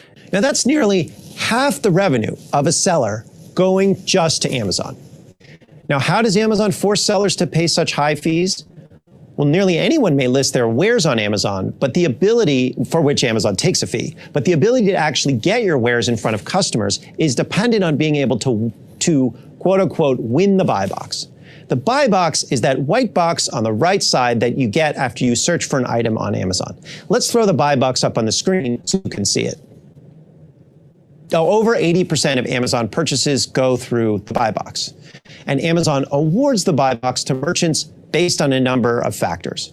A key factor is whether a product is Prime eligible, which is to say, offered to Prime members with free shipping. And in order to become Prime eligible, a seller basically has to use Amazon's warehousing and logistics service, Fulfillment by Amazon. Technically, you don't have to, but it's hard to win the buy box if you don't. In other words, Amazon ties the ability to access Prime customers to whether a seller pays Amazon for managing its inventory. Sellers know this. Here's Tatiana James, one of the many YouTubers who teach people to sell on Amazon. And then you also get a ranking boost. Amazon boosts people who are fulfilled by Amazon, so it's going to help you in the search results. Amazon's strategy has worked. It now fulfills roughly 2/3 of the products bought on its platform. The high prices of overall marketplace access fees, including Fulfillment by Amazon, is how Amazon generates cash from its marketplace. From 2014 to 2020, the amount it charged third-party sellers grew from $11.75 billion to more than $80 billion. This year, it'll be about $120 billion. According to Racine, quote, seller fees now account for 21% of Amazon's total corporate revenue. And he also pointed out that profit margins for marketplace sales by third-party sellers are 4 times higher than Amazon's own retail sales. So fantastic work there from Matt Stoller. Like I said, that's really only about half of the segment that he did about that. He went into some more detail, but I wanted to try to get you guys kind of the meat of the story. And what he was talking about at the end there is kind of the key mechanism that they use the overwhelming likelihood that a sale is going to come through the box to sort of apply the filters that allow them to then extract fees from sellers to place their products in a place that actually might be sold. Another thing that Amazon did, we covered this a while back, they were busted essentially stealing products. I mean, they would recreate products that were selling well on Amazon, and then they would prioritize their own version, the stolen version of the product, over the original that was made by some other business or some small business or what have you. So there, it again, you guys, it's just unscrupulous. Their behavior is purely rapacious. There is no other incentive. Amazon tries to frame themselves, as many of these companies do, as some sort of progressive or forward-thinking company. It's just all nonsense. Covered many times before how starting at $15 an hour for warehouse work is not progressive. It's quite the opposite. It drags wages down. But Amazon gets to pretend, and the media allows Amazon to pretend as though they are some sort of progressive company. And that's just utter nonsense, you guys. Drivers pissing and shitting in bottles and bags is not an indication of a progressive company. The NLRB, which has been entirely defanged, coming out and actually saying you have to redo an election because you violated labor laws, that's not an indication that this company is behaving in progressive, forward-thinking, and labor-friendly ways. So as always, you guys, I encourage everybody stand with workers in any situation that you can. If there is labor organizing going on in your community, I encourage you not to cross the picket line, and I encourage you to do what you can to support workers through mutual aid and that kind of a thing. So shame on Amazon for this conduct here. We'll keep an eye on those 2 unionization efforts on Staten Island and in Bessemer, and I hope that more pop up as this wave kind of continues. So want to talk a little bit about Amir Locke, who was murdered by St. Paul police in a no-knock raid. I'm going to show you guys here a clip of the video of that. So fair warning, it's not exactly comforting to watch. This clip also has, it's from ABC News, and it also has both of his parents speaking about what they would like to see happen going forward. So just fair warning, you guys, not fun stuff here. This guy was 22 years old and he was murdered by police. And this is the video of that and his parents discussing what they would like to see happen to the officer involved.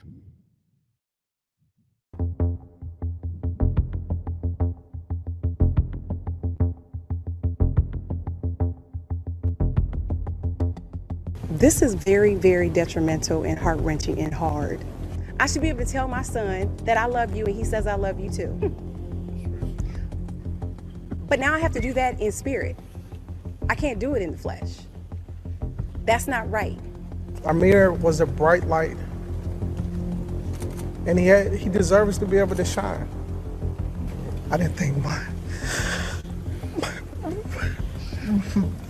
my son.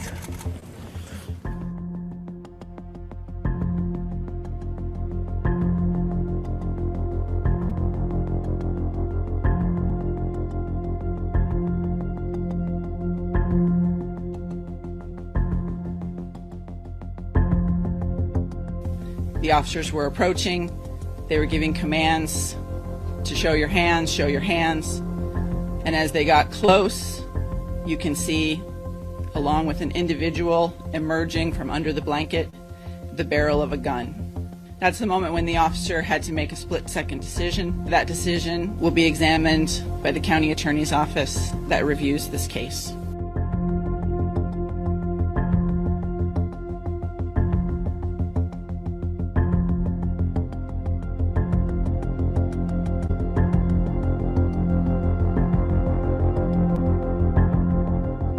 They saw a black man reach for his gun, not knowing anything about Amir. And they shot. I mean, they didn't even give him a chance. I believe that he was executed by the MPD, and I want the police officer that murdered my son to be prosecuted and fired.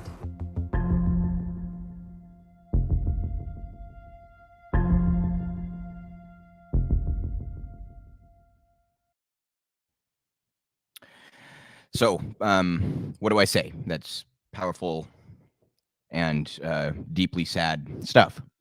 It's also worth noting that the judge that oversaw the trial against Derek Chauvin for murdering George Floyd was the judge who approved this warrant.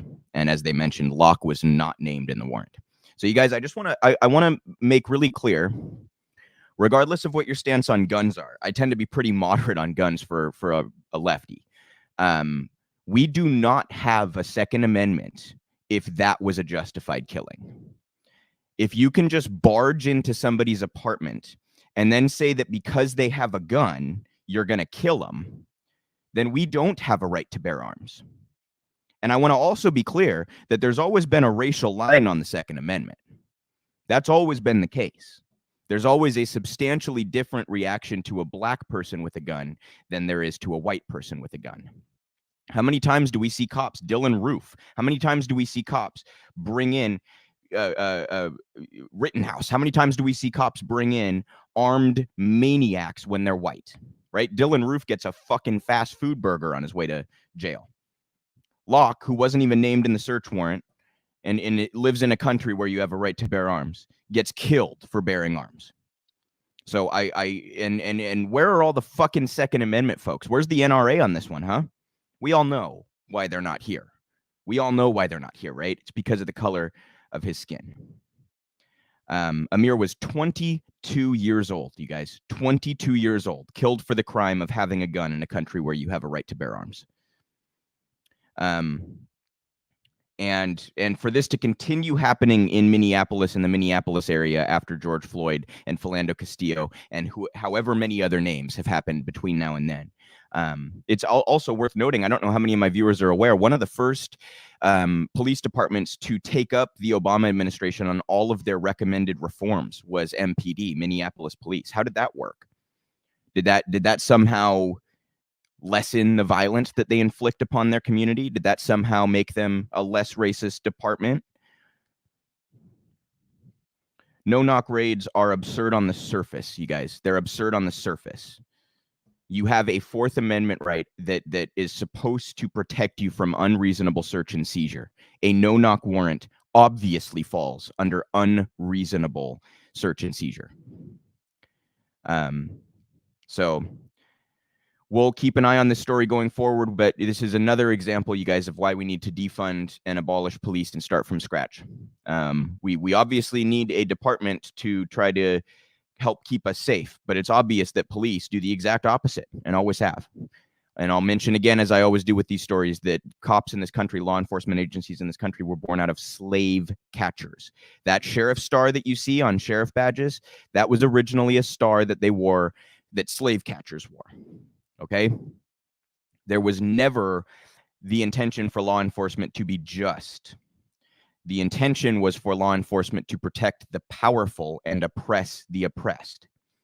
So there's always been this racism cooked in to law enforcement from the jump. We need justice for Amir and for the plethora of other people who have been unjustly shot or killed or brutalized or arrested by police. And we'll keep up on that story. I hope the officer involved is charged, and I hope that the judge is scrutinized for approving such a ridiculous warrant, unjustified warrant. And, you know, I want to make sure everybody also understands that this is not just a one-off. None of these cases are. This is how cops are trained to behave. They are trained to shoot first and ask questions later. And you notice that the spokesperson for St. Paul Police said that you know, well, we'll investigate whether or not that was an appropriate action. I think everybody understands it wasn't. You were in the wrong the moment you went into that apartment. It's just like Breonna Taylor. So once again, outrageous story about police. You guys, we had another story about cops where like an undercover cop was shot, and now they're charging a guy who didn't, you know, he was shot by cops. An undercover cop is shot by cops, and now they're charging the guy that they were going after for the murder of that fucking undercover cop. They're just unscrupulous.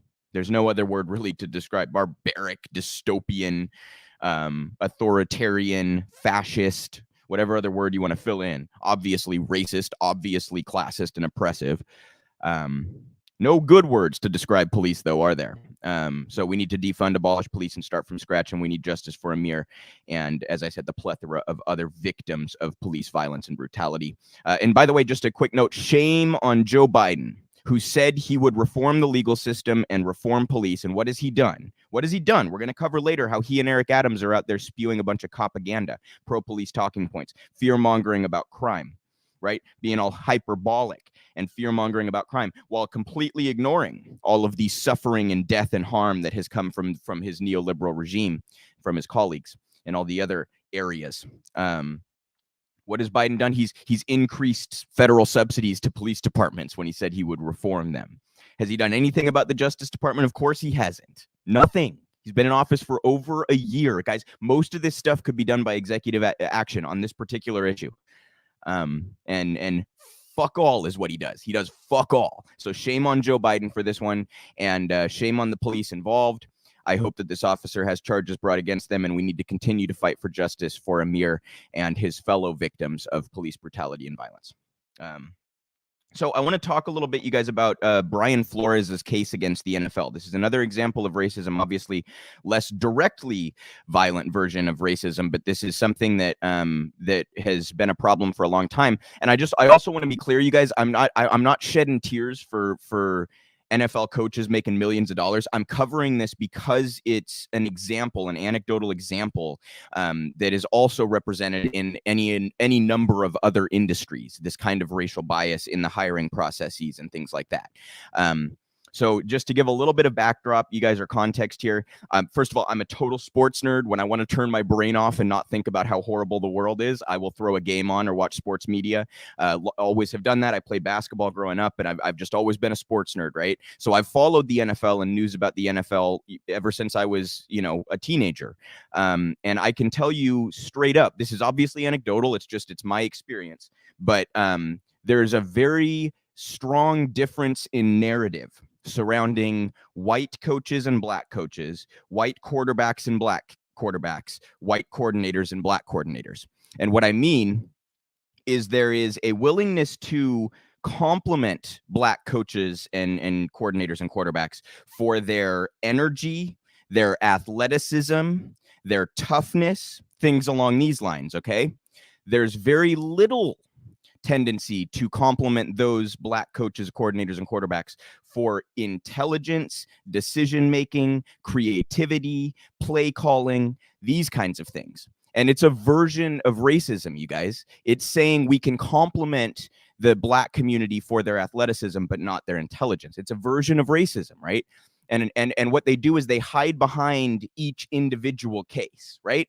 No, in this particular case, I happen to think the white coach is more, suited for the job or what have you. So they hide behind the micro, and then the macro result makes obvious that there is this implicit bias that applies. Okay.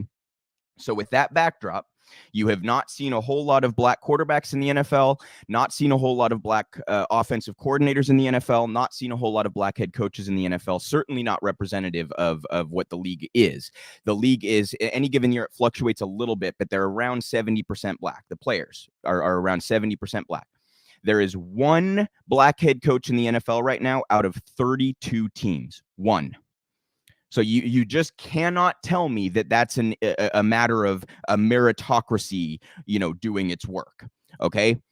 There's an obvious bias in the hiring practices. So in 2002, because Johnny Cochran, the late great Johnny Cochran, who most known for defending OJ, but he was a legendary attorney, he was actively and openly looking for a plaintiff to sue the NFL for racist hiring practices. So the league came out with what's known as the Rooney Rule. And it says that it basically says teams, when they're looking to hire a head coach, have to interview a black head coach. Okay, so what that has led to, you guys, is teams will engage in what is obviously just a perfunctory interview. They'll already know who they're going to hire, but they'll have a black coach come in for an interview when they already know they're not going to hire him. And that's what happened in this case. To start with, there's a few angles here, but just to give you guys the players, I hope everyone can keep up who hasn't followed football, but I'm going to try to get through this and describe it as best as possible. Bill Belichick, obviously head coach of the New England Patriots. Okay. Brian Flores, the guy suing the NFL, has been the head coach of the Miami Dolphins for the last few years, or a couple of years, whatever it's been. 4 years? I don't remember. Something like that. He previously coached under Belichick. Okay. He was one of Bill Belichick's assistants. So he and Belichick know each other. All right. Brian Flores has interviewed for a number of jobs since Miami let him go at the end of the season. Okay. And that's we're going to get into that in a second, because that's another part of this lawsuit. But one of the teams that interviewed Brian Flores was the New York Giants. Brian Flores is from New York. This conceivably would have been a dream job for him to take the Giants job. So he finds out from Bill Belichick. Bill, well, let me take a step back. Bill has connections to the New York Giants organization. He used to be a defensive coordinator there, and his assistants have taken New York head coaching jobs lately. So he has connections to the Giants organization, ownership, front office, etc. He hears that the New York Giants are going to hire Brian Daboll, okay, who is another Bill Belichick former assistant. Brian Daboll is going to get the job in New York. He's a white coach. Okay, so Bill Belichick goes to reach out to congratulate his former coach, Brian Daboll, and accidentally texts Brian Flores instead and says, "Congratulations, I hear they're going your way in New York." Okay, so Flores, prior to having even interviewed with New York, he gets a text from Bill Belichick that says, they're going with you in New York. Congratulations. Bill realizes that Brian asked, "Do you mean Daboll or do you mean me?" And Belichick realized that he sent the text to the wrong person. The quote he gave to the media was, "I fucked up." So he just did what I'm sure a number of us have done before and sent the text to the wrong person. Okay. So that's kind of how this all came to be. That proved that the Giants only brought Flores in as a perfunctory exercise, like I was talking about earlier. So they already knew they were going with Brian Daboll, but they also knew that to adhere by the Rooney Rule, they had to bring in a black head coach for an interview. So you see how this dynamic is right now, where black coaches are used as a symbol to prove we're not racist. We interviewed one. That's how it goes right now. Okay. And it's also worth noting, just for context for non-football fans, Brian Flores did one hell of a job in Miami, a franchise that has struggled for a couple decades. He did one hell of a job. He won his last 9 games or something in Miami. No one thought he was going to lose his job, right? So it's not as though there's any legitimate claim that this is an issue of meritocracy. It's like the Colin Kaepernick thing, you guys. You cannot argue that Colin Kaepernick was, at the very worst, Colin Kaepernick was an average starting quarterback. At the very worst, an average NFL starting quarterbacks get jobs. They don't get left out to dry. But Kaepernick was obviously blackballed. So the same thing is happening here, where Flores is a good head coach, at the very worst, an average head coach. Certainly the perception in the league right now, having done what he did this last year, is that Flores is one hell of a football coach. So you can't call this meritocracy, okay? To get into some of the Dolphins stuff, there's sports related stuff there as well, like tampering. The owner, Stephen Ross, was paying him to lose $100,000 a game, a loss, which was for a higher draft pick, and that has competitive balance implications and gambling implications and all sorts of stuff. But that's not really to do with the reason I wanted to talk about this. He also is claiming that he was fired over retaliation because he refused to engage in tampering and because he refused to lose games on purpose. So there's a lot to dive into here, guys. But the reason I wanted to cover this is because this has been such an open secret in the NFL for so long. And Flores is finally someone is finally suing over this. And the reason the NFL thought they were always going to be safe here, because they figured no one would ever risk their career or potentially risk their career in order to bring this to light. And good on Brian Flores for bringing this to light. We know all about the NFL's history, you guys. I mentioned Kaepernick. There was just this last year, the text between John Gruden and Bruce Allen came out that were incredibly nasty. That seems to be pretty deeply ingrained in NFL culture, unfortunately, or at least disproportionately ingrained in NFL culture. We have a lawsuit right now against the Washington Commanders, as they're now known. And Snyder is obviously a horrible, horrible owner. To use a racial epithet as your team name and defend it for years, you're a pretty shitty person. That speaks to a pretty bad culture, doesn't it? Well, now we're finding out there's all sorts of sexual harassment and abuse as well going on in the organization. So NFL culture, serious problem. But the reason I wanted to bring this story to light is to point out that this same kind of dynamic applies in most all industries. It's not unique to the NFL. There have been studies that show if you send the same job application out with an ethnic sounding name and one of the same copied job application with a plain white sounding name, the white person gets numerous times as many calls back. So this is not anything that is unique to the NFL. We have racial hiring practices all across this country. Brian Flores finally calling out the NFL for it. And the reason it really matters, you guys, is because so many people are fans of the NFL. So that's the reason it matters, is because it has the potential to sway public opinion by being a major media story. And the public does need to understand these implicit biases. The public does need to understand how some of this stuff works, right? So again, all of the hiding behind the micro while you engage in racist tropes is disgusting, you guys. It's disgusting. And like I said, what they'll do is they'll say, no, it's just in this particular case, the white guy was more qualified. You know what I mean? So it's not about him being black. It's not like that at all. It's just, so they hide behind the micro. And when you see the macro results, you know that the institution itself has a serious fucking problem. And again, not unique to the NFL, true of all sports, true of all industries. But it is worth addressing, and we'll keep an eye on that lawsuit because it's obviously a humongous story. Also worth noting that some owners came out, and the league actually made a statement initially that used language that suggested they were going to countersue and push back heavily against this. They started their statements off with, in regards to both statements, by the way, in regards to the false and defamatory statement from Brian Flores. So when you start things off like that, you know what that screams of. That was written by a lawyer. And when you say false and defamatory, you are laying the grounds for a countersuit.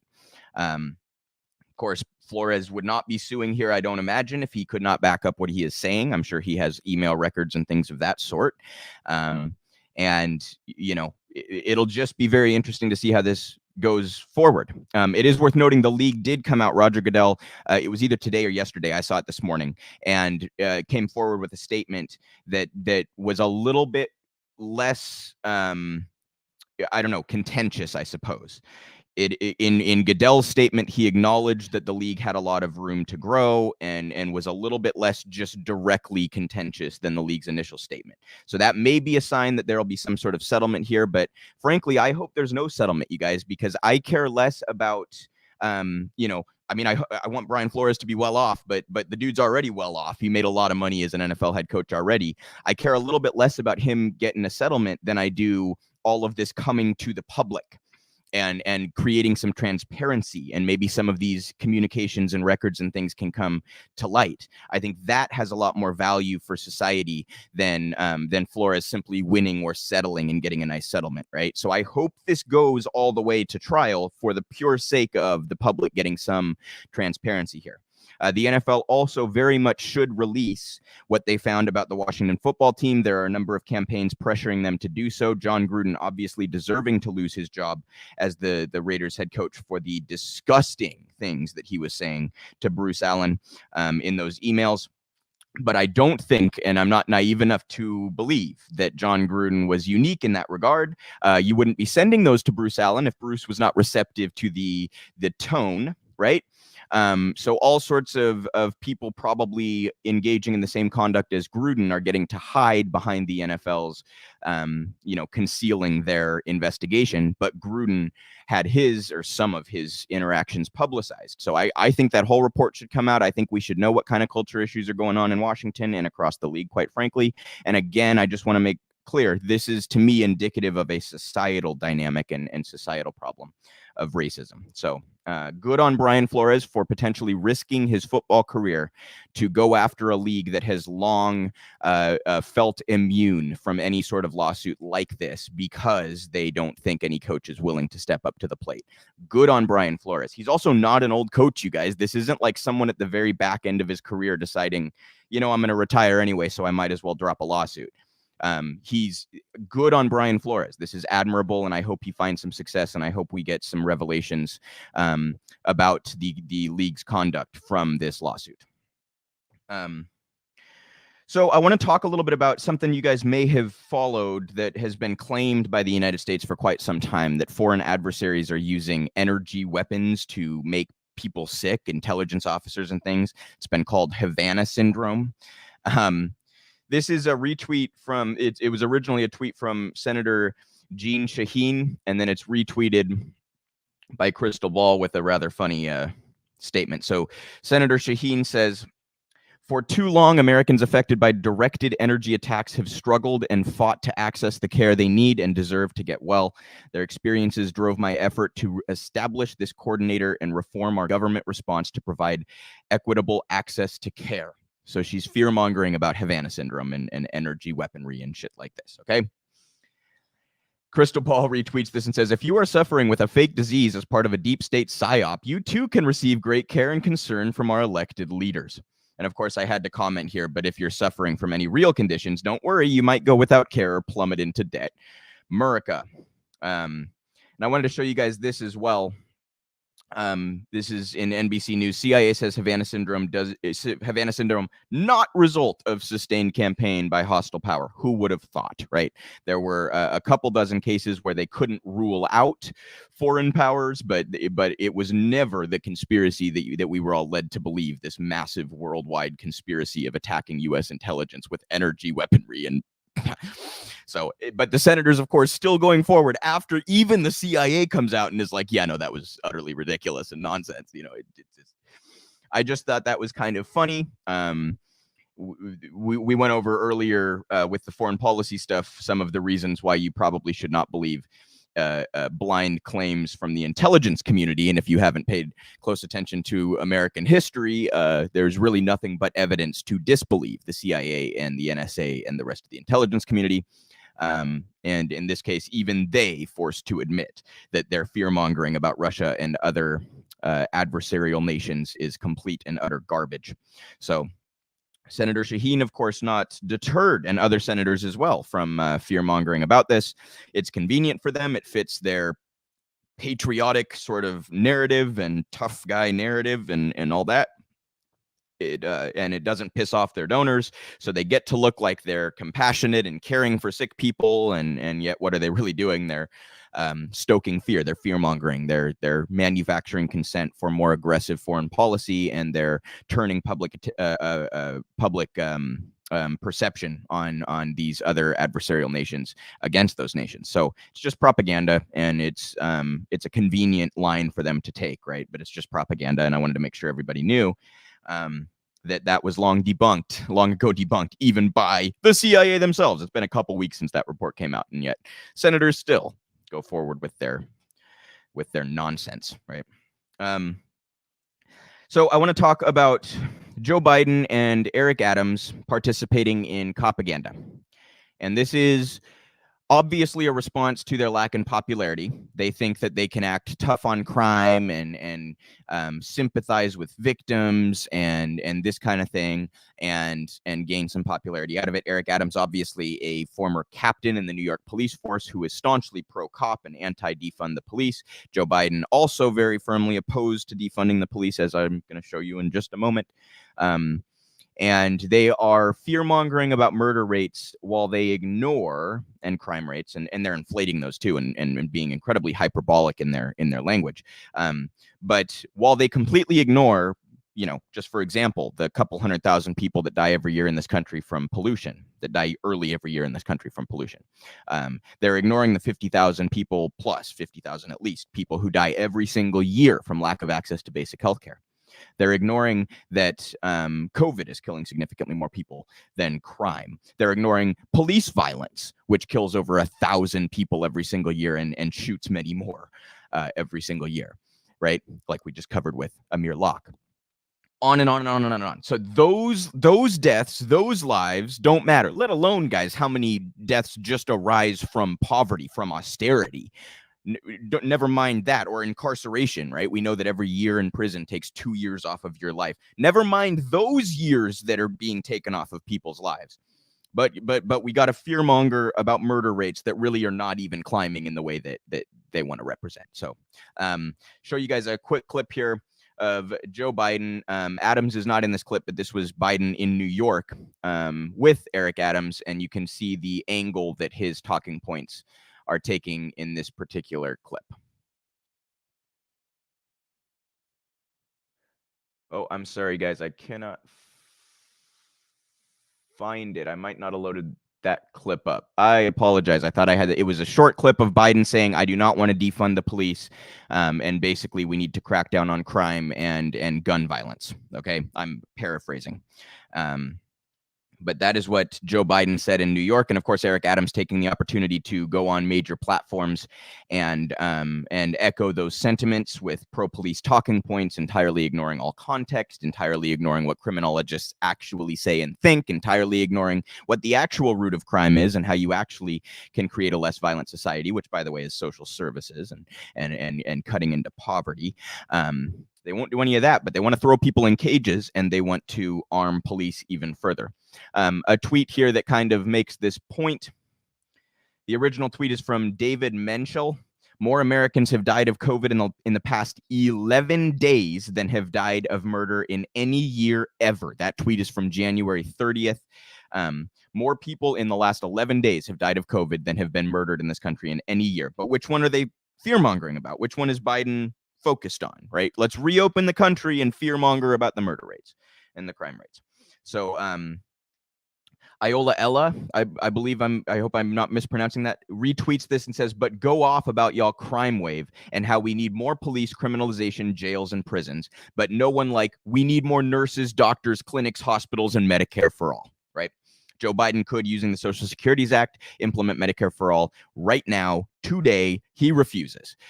Do not give me this nonsense that you care about innocent lives being lost when you're consistently allowing them to be lost with that decision.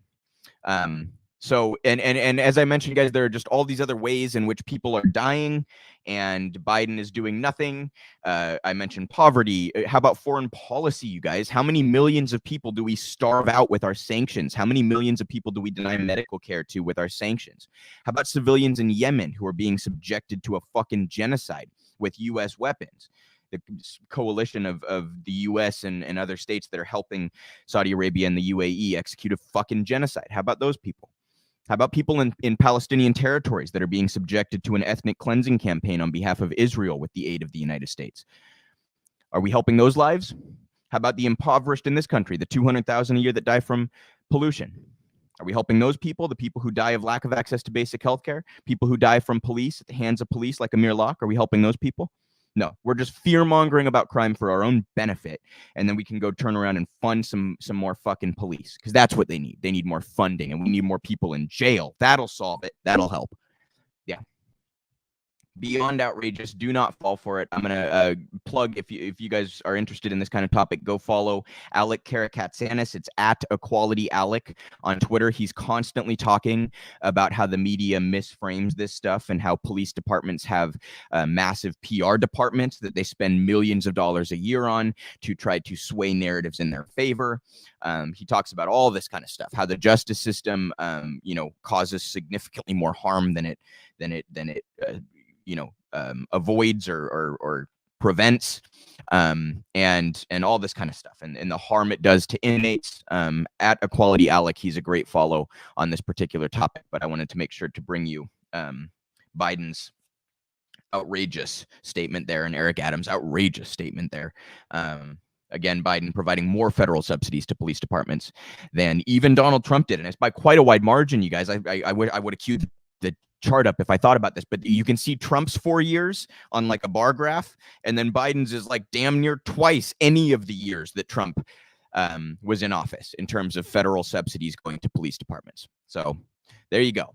They get to commit murder, brutalize people, steal people's fucking assets, asset forfeiture, and we're gonna fund them more to do this.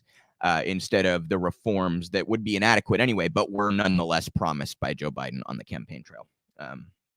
Just, for shame. I don't know what else to say. I want to talk about another shameful story. This is about the bomb in Syria that killed 13, including 6 children and 4 women. This in Time. Women and children reported dead after U.S. raid in Syria.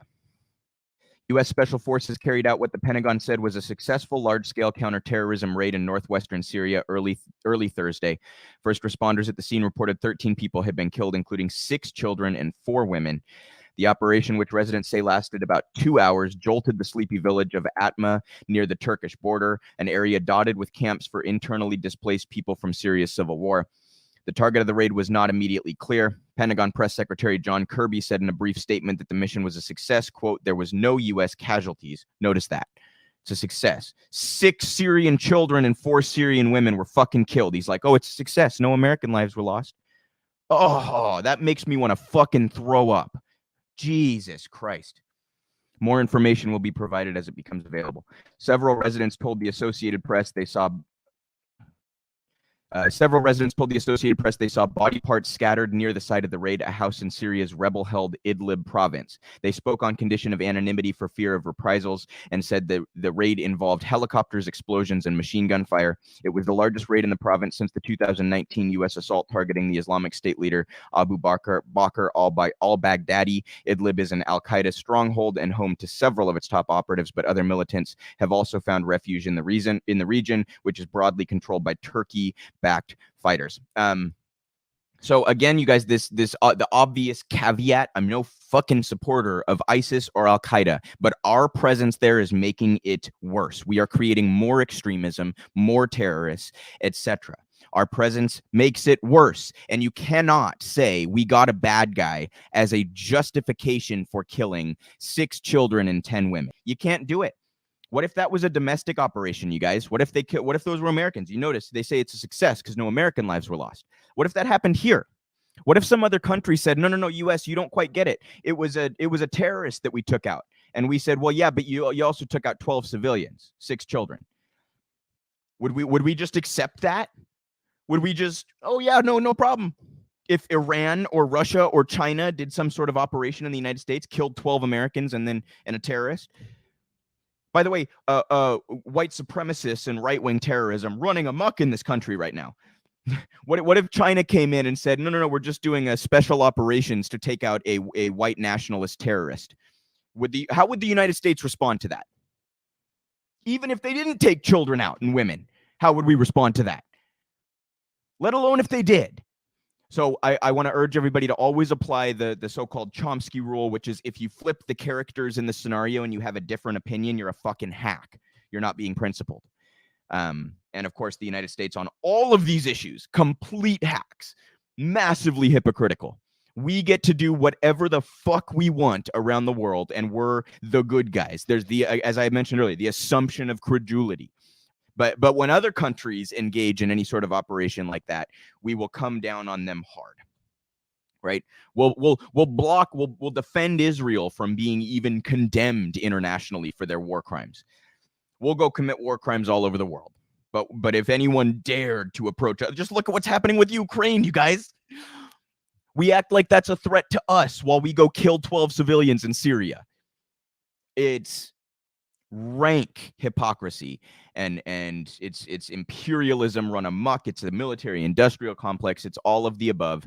And while Biden may have pulled troops out of Afghanistan, do not make the mistake of thinking that he has been broadly progressive on a foreign policy. He's been quite the opposite. This another example of exactly that. And by the way, shame on the liberal crowd who were out there justifying this and celebrating this. You are not even liberal if that's your perspective. And I mean liberal pejoratively. You are not even liberal if you support that kind of a raid. To kill 6 fucking children, you guys.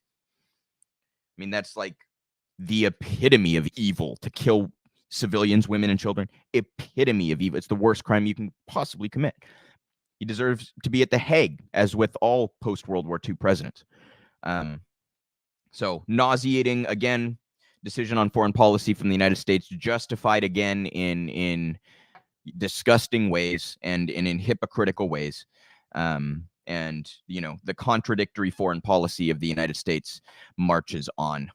So I want to show you guys a clip here. Speaking of Joe Biden, I'm sure a number of you saw this as well. This is Biden sharing his thoughts on Mitch McConnell. Biden, who I'll give a little bit of context, has now experienced Republican obstructionism more than just about any person. He was the vice president to Obama when Mitch McConnell openly said, my job is to obstruct that administration. So Biden experiences that at the hands of McConnell, and now he's experienced it as president for a year. What does he say about McConnell? Well, he's a complete fucking cuck, as the Democrats always are. He grovels to him and, there's no strength whatsoever in this party. They might be the Democrats right now might be the weakest party in modern memory. So this is Joe Biden commenting on Mitch McConnell. We'll come back and discuss. want to hurt your reputation, but we really are friends. And that is not an epiphany we're having here at the moment. You've always done exactly what you've said. You're a man of your word, and you're a man of honor. Thank you for being my friend. When Bernie Sanders comes up, Joe Biden says, oh, he's a socialist and I beat him. That's the socialist that I beat. People don't want socialism. When Mitch McConnell comes up, or any other segregationist, he fucking eulogized Strom Thurmond, who led the fight against equal rights. When these people come up, Joe Biden says, oh, yeah, no, they're my good friends. They're my good friends. Man of your word. What do you even say to that? What do you even say to that? One of the most bothersome elements of Biden's campaign for me personally was that he was treated as though he was some sort of progressive on civil rights. You guys, the guy dropped an N-bomb on the floor in I think it was the 80s. Dropped an N-bomb on record on the floor of Congress. The guy said he didn't want his children growing up in a racial jungle. The guy said that Barack Obama was the first mainstream African American who's articulate and bright and clean, but Bernie's the socialist that he beat. Mitch McConnell's his good friend. Do you see? And by the way, after a year of this, where he's saying, oh, I'm going to negotiate, I can get shit done. Remember that line? I've been in the Senate forever. I know how it works. I'll get shit done. After a year of this, he is still groveling and complimenting and, oh, he's my good friend. It is pathetically weak. Pathetically weak. In fact, that's the wrong description. It would be so pathetically weak that it obviously leads me to believe that it's intentional gatekeeping. That he's really there just to gatekeep for the Republicans and make sure nothing on the Democratic side ever drifts too far to the left. It's reprehensible behavior from Republicans that leads to compliments from Democrats. And you know, again, if you don't know Joe Biden's history with segregation, if you don't know Joe Biden's history with some of the most racist modern day senators like Strom Thurmond, I encourage you to look into that. Biden is no hero of the civil rights movement. He also, quite famously, I think I covered this clip a couple years ago, condescended to civil rights leaders during the campaign and basically condemned them for having the gall to demand better. It's the guy is not progressive on race issues, and he's not progressive in general, obviously, sitting here complimenting Mitch McConnell even after all of the experience he's had. It reminds me of I think it was last week I covered, he said he was surprised at how obstructionist the Republicans were. This is the guy who heard directly from John Boehner. Biden gives his negotiating talking points and John Boehner says, you act like I care. Biden hears that, experiences years and years of open obstruction from Mitch McConnell, and he says, oh, those are great guys. Those are my friends. Nancy Pelosi says, we need a strong Republican Party. We're capitalists. This is their messaging about Republicans. But don't worry, guys. Come the election cycle, they'll be fear-mongering about, you got to choose us or else it's the Republicans, right? Notice the contradiction in their messaging. They want to boast about working with these ghouls. And at the same time, they want to turn around and scare the living daylights out of you into voting for them because otherwise the ghouls will be in charge. When someone tells you who they are, believe them. It's really that simple. And Biden, of course, I don't know, maybe he's just too senile at this point to see it, but not believing what he has seen from McConnell for years and years and years. So I want to cover a couple of actually, we'll start here with, I'm sure a number of you saw this. Whoopi Goldberg was suspended from The View for some comments about the Holocaust. And she's just flat out wrong in these comments, you guys. I have mixed feelings about the suspension. I have mixed feelings about the suspension. Be totally honest on that one. I'm a little bit in between. I can see both sides on the suspension. but the comments were flatly wrong. And I want to show you guys a clip here of a British comedian and author who addressed that, and he's Jewish, and addressed that using his experience and his family's experience as an example, why Whoopi is wrong that anti-Semitism is not a form of racism. It very obviously is. So this is David Baddiel, I hope I'm pronouncing that correctly, on Good Morning Britain, explaining why Whoopi Goldberg is just not correct about her take on anti-Semitism.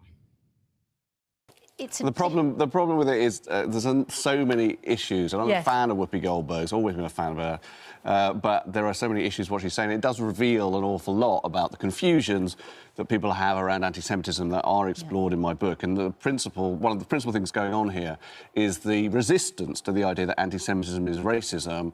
And I think, what does Whoopi Goldberg think it is? Well, I think what a lot of people think it is religious intolerance. And the problem with that is, I'm an atheist, and the Gestapo would have shot me tomorrow. My great-uncle Arno, who died in the Warsaw Ghetto, was not an observant Jew. And indeed, it's not just the Holocaust. Now, neo-Nazis marching with torches saying the Jews will not replace us in Charlottesville, they would not ask a Jew whether he kept kosher before they set light to their house. They're not interested in faith, and the Nazis were not interested in faith. They were interested in racial purity. That's what the laws, the Nuremberg laws were. They were racial purity laws. But that comment suggests that there are people who think racism is only about the colour of your skin. Yeah, no, that's true. And there's a specific thing that I think is going on here, which is, you know, Jews, the whiteness of Jews is a very complex thing. I use this phrase in the book, it's a bit early for this, but anyway, called Schrodinger's white. So what I mean by that is Jews are seen as white or non-white depending on the politics of the observer, right? So far-right groups, and for years and years, centuries, have seen Jews as not part of the white races, absolutely part of Hitler's project to say Jews are not part of the Aryan white races. But meanwhile, on the other side, on the far left, the association of Jews, which is a racist thing with power and privilege, makes them kind of super white. And what that ends up with, it's similar, to be honest, in the Black Lives Matter thing with saying all lives matter, because it takes away from the specifics of the racism to something very bland and general, like man to humanity to man. Okay, but what's going on here is actually a very particular type of genocide. She talked on Stephen Colbert's show about two sides fighting. This was not two sides fighting. This was an ethnic group being marked out to be destroyed by a military-industrial machine. So he explains that very well, you guys. The main point he makes, they're not concerned about whether you kept kosher. He says, I'm an atheist and they would execute me tomorrow. It's spot on. These groups are not engaging in religious bigotry. They're engaging in racism. The Nazis were set out to engage in ethnic cleansing. They were not questioning people on how faithful they were, okay? So I understand why people may, without much understanding of the history, assume that anti-Semitism is a form of religious bigotry, but you need to understand it's not. It can be both.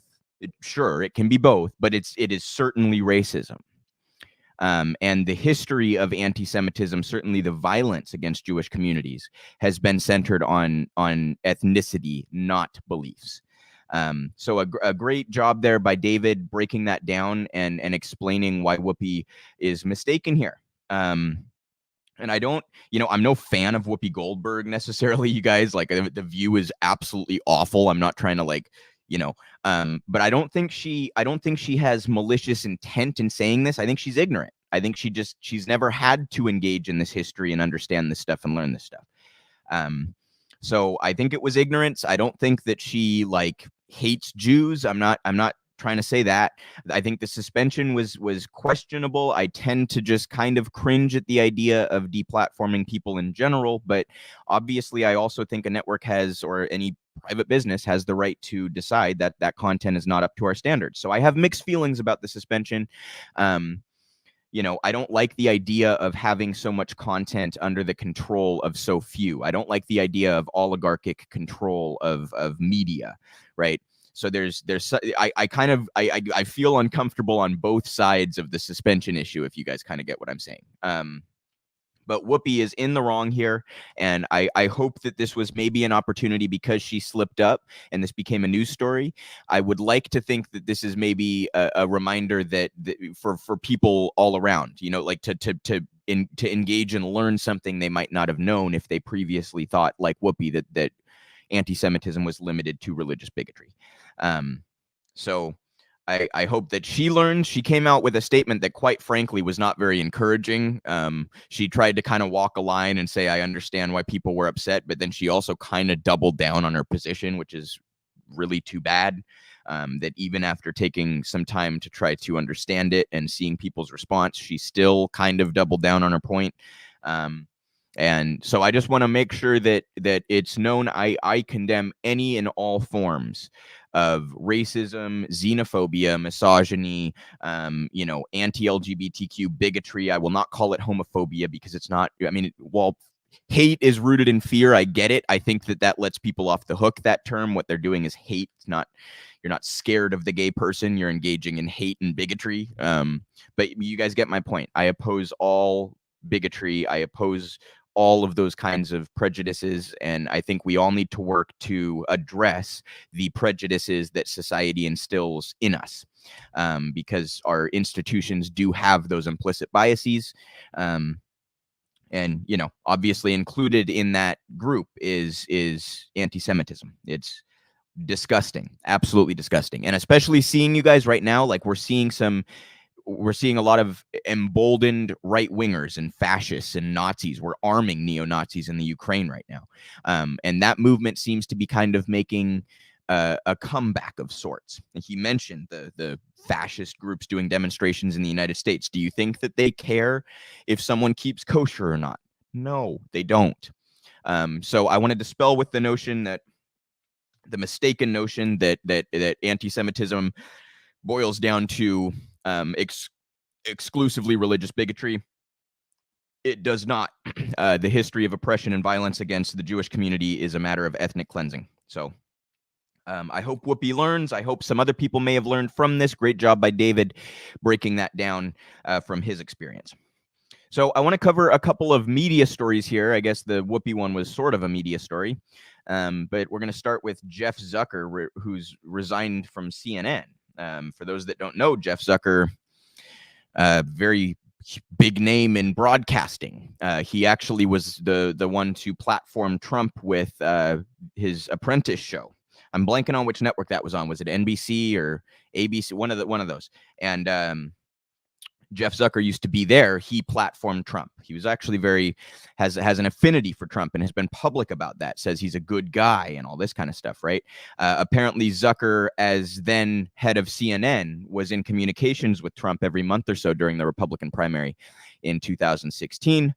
And Zucker also made a point to platform Trump's talking heads. He would have, his press people on, his communications people on. Jeffrey Lord, I believe, was the guy's name that he repeatedly had on CNN. And Zucker admitted that he views political media like it's a sporting event. Like you just put he and she up there, and he said, she said, let them fight it out like it's an even, right? He presents the neutrality idea and entirely ignores objectivity. So he would present some Trump talking points and call it a day, right? So he ended up actually contributing quite significantly to Trump's rise to power, did Jeff Zucker, which makes it rather ironic that the conservatives today are celebrating that Zucker has been has resigned from CNN. It's kind of ironic because their daddy wouldn't have been in office probably if it weren't for Jeff Zucker's efforts to prop him up. And yet, the reason I give all that context, you guys, I want to point out what you're allowed to get away with all of that, all the corruption, all of that stuff, all of the journalistic ethics violations that CNN engages with on a regular basis, taking money from military contractors and big pharma and Wall Street firms and all this kind of stuff, and then shaping their coverage as such, exploiting hot culture conflicts to try to extract viewership, and at the expense obviously of journalistic integrity of any sort. All this stuff that is all considered perfectly acceptable within the media ecosphere, but this is a bridge too far. Okay, CNN president, this is in Politico, CNN President Zucker resigns after relationship with colleague. Jeff Zucker stepped down after being asked about his relationship with a colleague following an investigation into former anchor Chris Cuomo. So it was the investigation into Chris that brought all this to light, which I find kind of ironic. I've obviously covered the Cuomos through their scandals. CNN President Jeff Zucker resigned abruptly on Wednesday, saying he had been engaged in a consensual relationship with a colleague that he didn't disclose. Quote, I was asked about a consensual relationship with my closest colleague, someone I have worked with for more than 20 years, Zucker wrote in a memo sent to company staff obtained by Politico. I acknowledged the relationship evolved in recent years. I was required to disclose it when it began, but I didn't. I was wrong. Though Zucker did not name the woman with whom he was having an affair, Allison Gollust, chief marketing officer at CNN, put out a separate statement acknowledging her role in it and confirming it was consensual. Gollust was briefly an aide to former New York Governor Andrew Cuomo, who resigned in August 2021 amid a flood of sexual harassment allegations. Months after Cuomo's resignation, his brother Chris Cuomo was fired from CNN after it emerged he had privately helped the then governor navigate the fallout of those charges. In his memo, Zucker said he was asked about his relationship during an investigation into Chris Cuomo's conduct. Two sources with knowledge of the situation, not authorized to speak publicly, said that Cuomo's legal team, which continues to negotiate his exit from the network, raised issues about the relationship between Zucker and Gollust. Cuomo's legal team asserted that Zucker was hypocritical to suggest Cuomo had a personal conflict of interest when the relationship with Gollust represented a potential conflict as well. Puck News' Matt Bologna reported that CNN recently also received a letter from Cuomo's lawyers demanding preservation of communications between Zucker, Gollust, and Cuomo. So I have a number of things to say about this, you guys. First of all, I obviously don't condone any sort of power relationship like that. Zucker being the head of the network, it's on the surface inappropriate to be engaged in a consensual relationship, even though it's consensual, I should say, any sort of sexual relationship with a colleague or an employee. That being said, it's no defense of Zucker, who I think is an awful actor in his the effect he's had on the public and on politics. I don't think this is worse than his journalistic lack of integrity. This was a colleague of multiple decades who was very high ranking. It's not like this was some low ranking employee. The relationship apparently started during the pandemic. Again, it's not appropriate. I'm not condoning it, but I care a lot less about this than I do the garbage he allowed his network to pump out during his years at CNN. And it's kind of it also actually, you guys, quite frankly, this connection could have skewed their coverage during the Cuomo situation, because we now know that a woman who Zucker is both very close with professionally and personally was a former Andrew Cuomo aide. So if she was in his ear dictating the network's policy and decision-making as it pertained to the Cuomo brothers during their scandals, that would represent a pretty significant conflict of interest. And it goes a step further than even what Chris was trying to say, because this would condemn the Cuomos and Zucker, the kind of conflict that I'm talking about here. So there's a lot of different kind of angles to this, but I think it's worth pointing out that this was the bridge too far for the media elite. This was unacceptable. But his propping up of Trump and helping Trump win the White House was totally fine. His admission that he views politics like a sporting event was fine. He even openly one time, you guys, he even said that he thought of the media or political media as a drama. So his job was to bring in the right guests that were playing roles in his drama.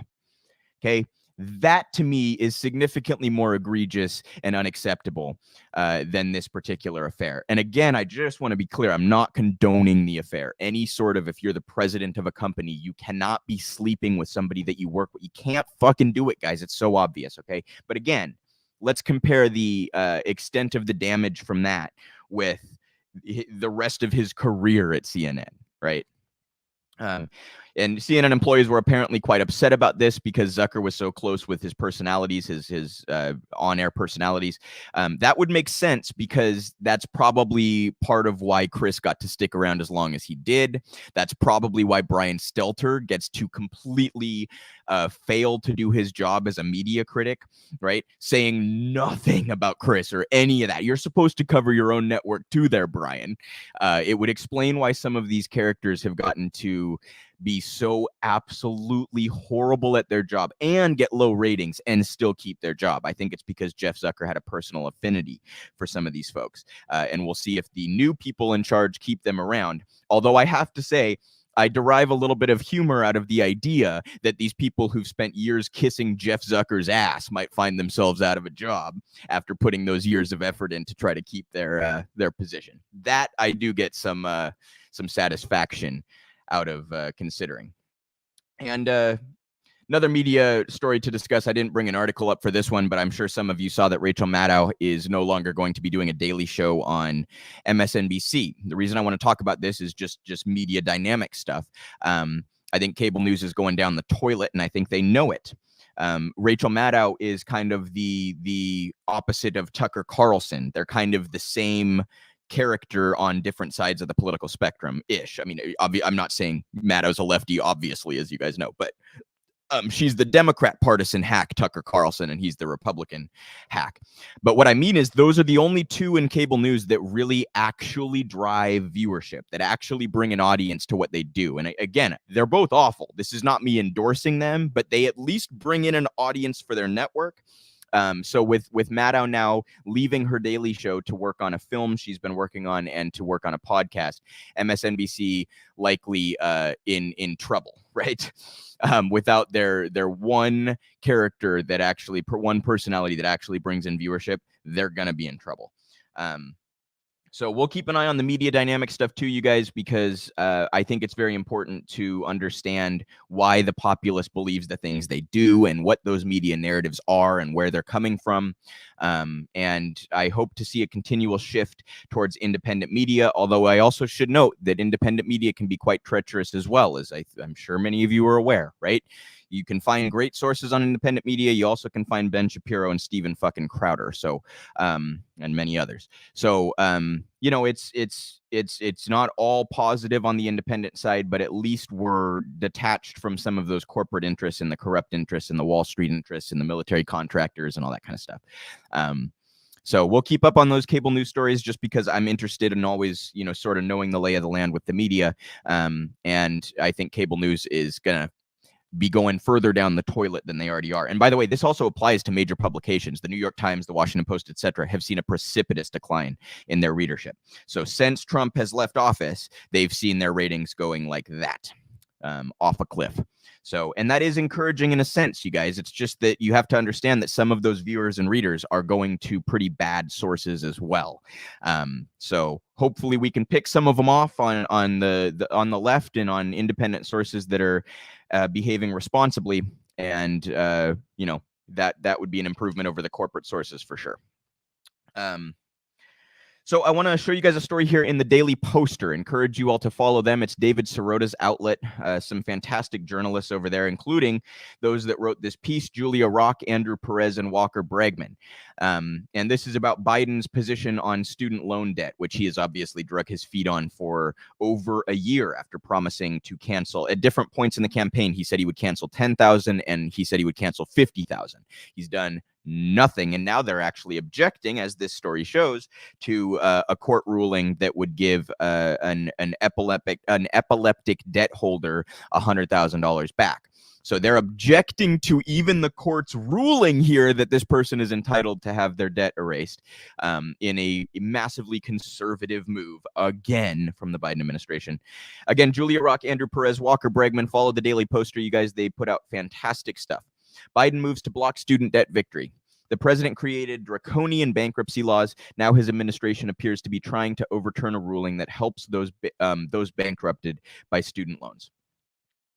Despite increasing pressure to fulfill a campaign promise to forgive student debt, President Joe Biden is now going in the opposite direction. His administration has taken an initial step to try to overturn a key legal victory for borrowers, according to court filings reviewed by the Daily Poster.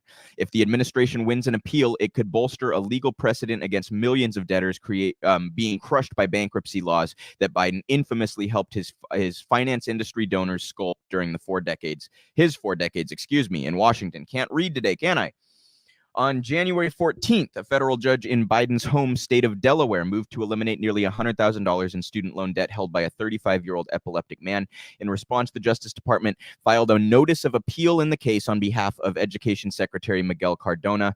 If Biden officials now follow through with a fully formed appeal, they would not only be aiming to keep this man overwhelmed with debt, but also moving to solidify a legal interpretation that could preclude even the most beleaguered student debtors, from getting relief through bankruptcy courts. Quote, in light of the administration's commitment to reforming the process of student loan borrowers in bankruptcy, it is both surprising and disappointing to see that they appear to be backtracking. Dan Zeibel, Vice President and Chief Counsel for the National Student Legal Defense Network, a nonprofit that represents students in cases related to education and student debt, told the Daily Poster. Quote, with bipartisan calls to lower the bar for borrowers seeking relief from student loans in bankruptcy, the department should not be arguing in court to raise that bar. The legal maneuver comes more than 6 years after the Obama administration called on Congress to make it easier for some borrowers to discharge their student loans through bankruptcy. Over the last 4 decades, Biden has led the fight against initiatives to reduce student debt. As a senator from Delaware, Biden sculpted the laws that have made it so difficult for Americans to reduce their student debt in bankruptcy court. On the presidential campaign trail, Biden appeared ready to take a new position on the matter. He promised to make it easier for people to reduce their student debt through bankruptcy proceedings and to immediately cancel a minimum of $10,000 of student debt per person. But instead of doing so, his Justice Department is moving to further entrench legal precedent against borrowers. So another story, you guys, that's not terribly surprising, but indicative of Biden's refusal to even do the mildly progressive things that he promised. And as I said, at different points, he said 10,000 and 50,000 during the campaign trail. But obviously, he in the mid-2000s was the architect of that bankruptcy bill that screwed over student borrowers in the first place. I mean, they already were kind of screwed, but it further screwed student borrowers, I suppose I should say. And that was one of the things that brought Elizabeth Warren to the forefront of American politics, was that she actually opposed him in that moment. Obviously, Warren, no left-wing champion either, but opposed Biden's bankruptcy bill in the mid-2000s, and he fought her on it and won. And now refusing to follow through on yet another campaign promise. How many promises has he reneged on now, you guys? I have lost count. I've lost count. $15 minimum wage. He promised a public option, which he could do by executive order. He won't even do that. By the way, I think a public option would be problematic. We need single payer. Really, we need an NHS, but we need at least Medicare for all, single payer healthcare. He promised a public option. He's refused to do even that.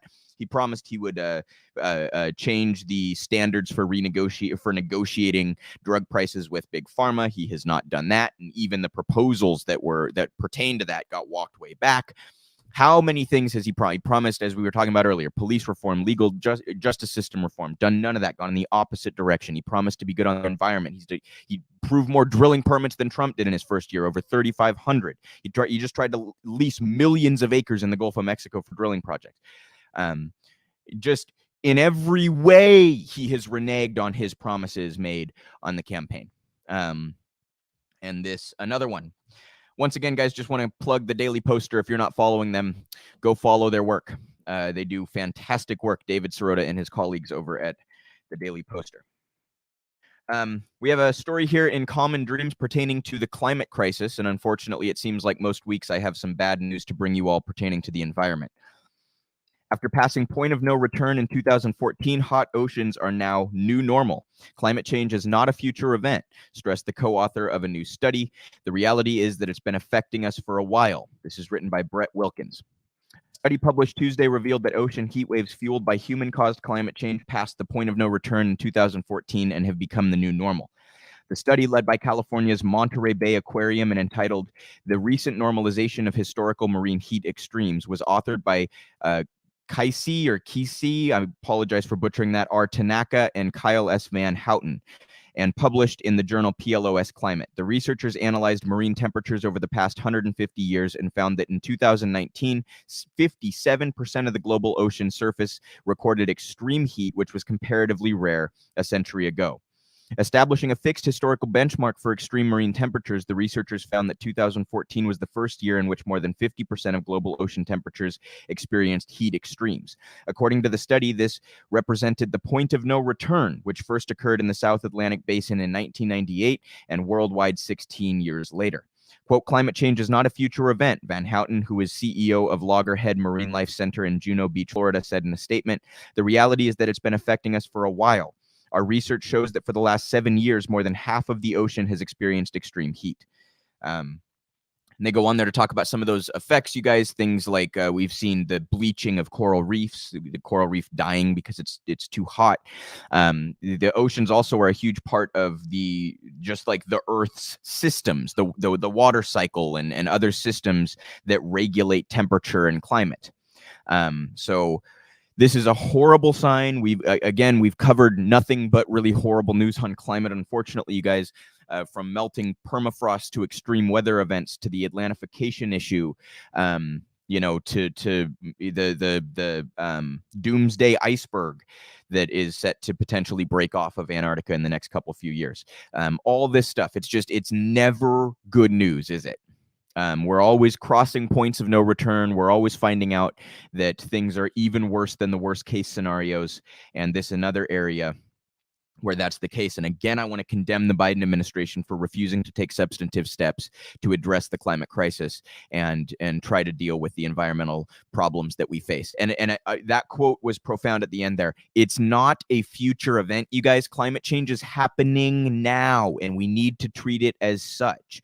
It's the don't look up concept, right? The media refuses to cover it because it doesn't fall on a conflict line that they can exploit for viewership, and because their donors do not like that coverage because it indicts them in the crisis that they're fucking creating for profit.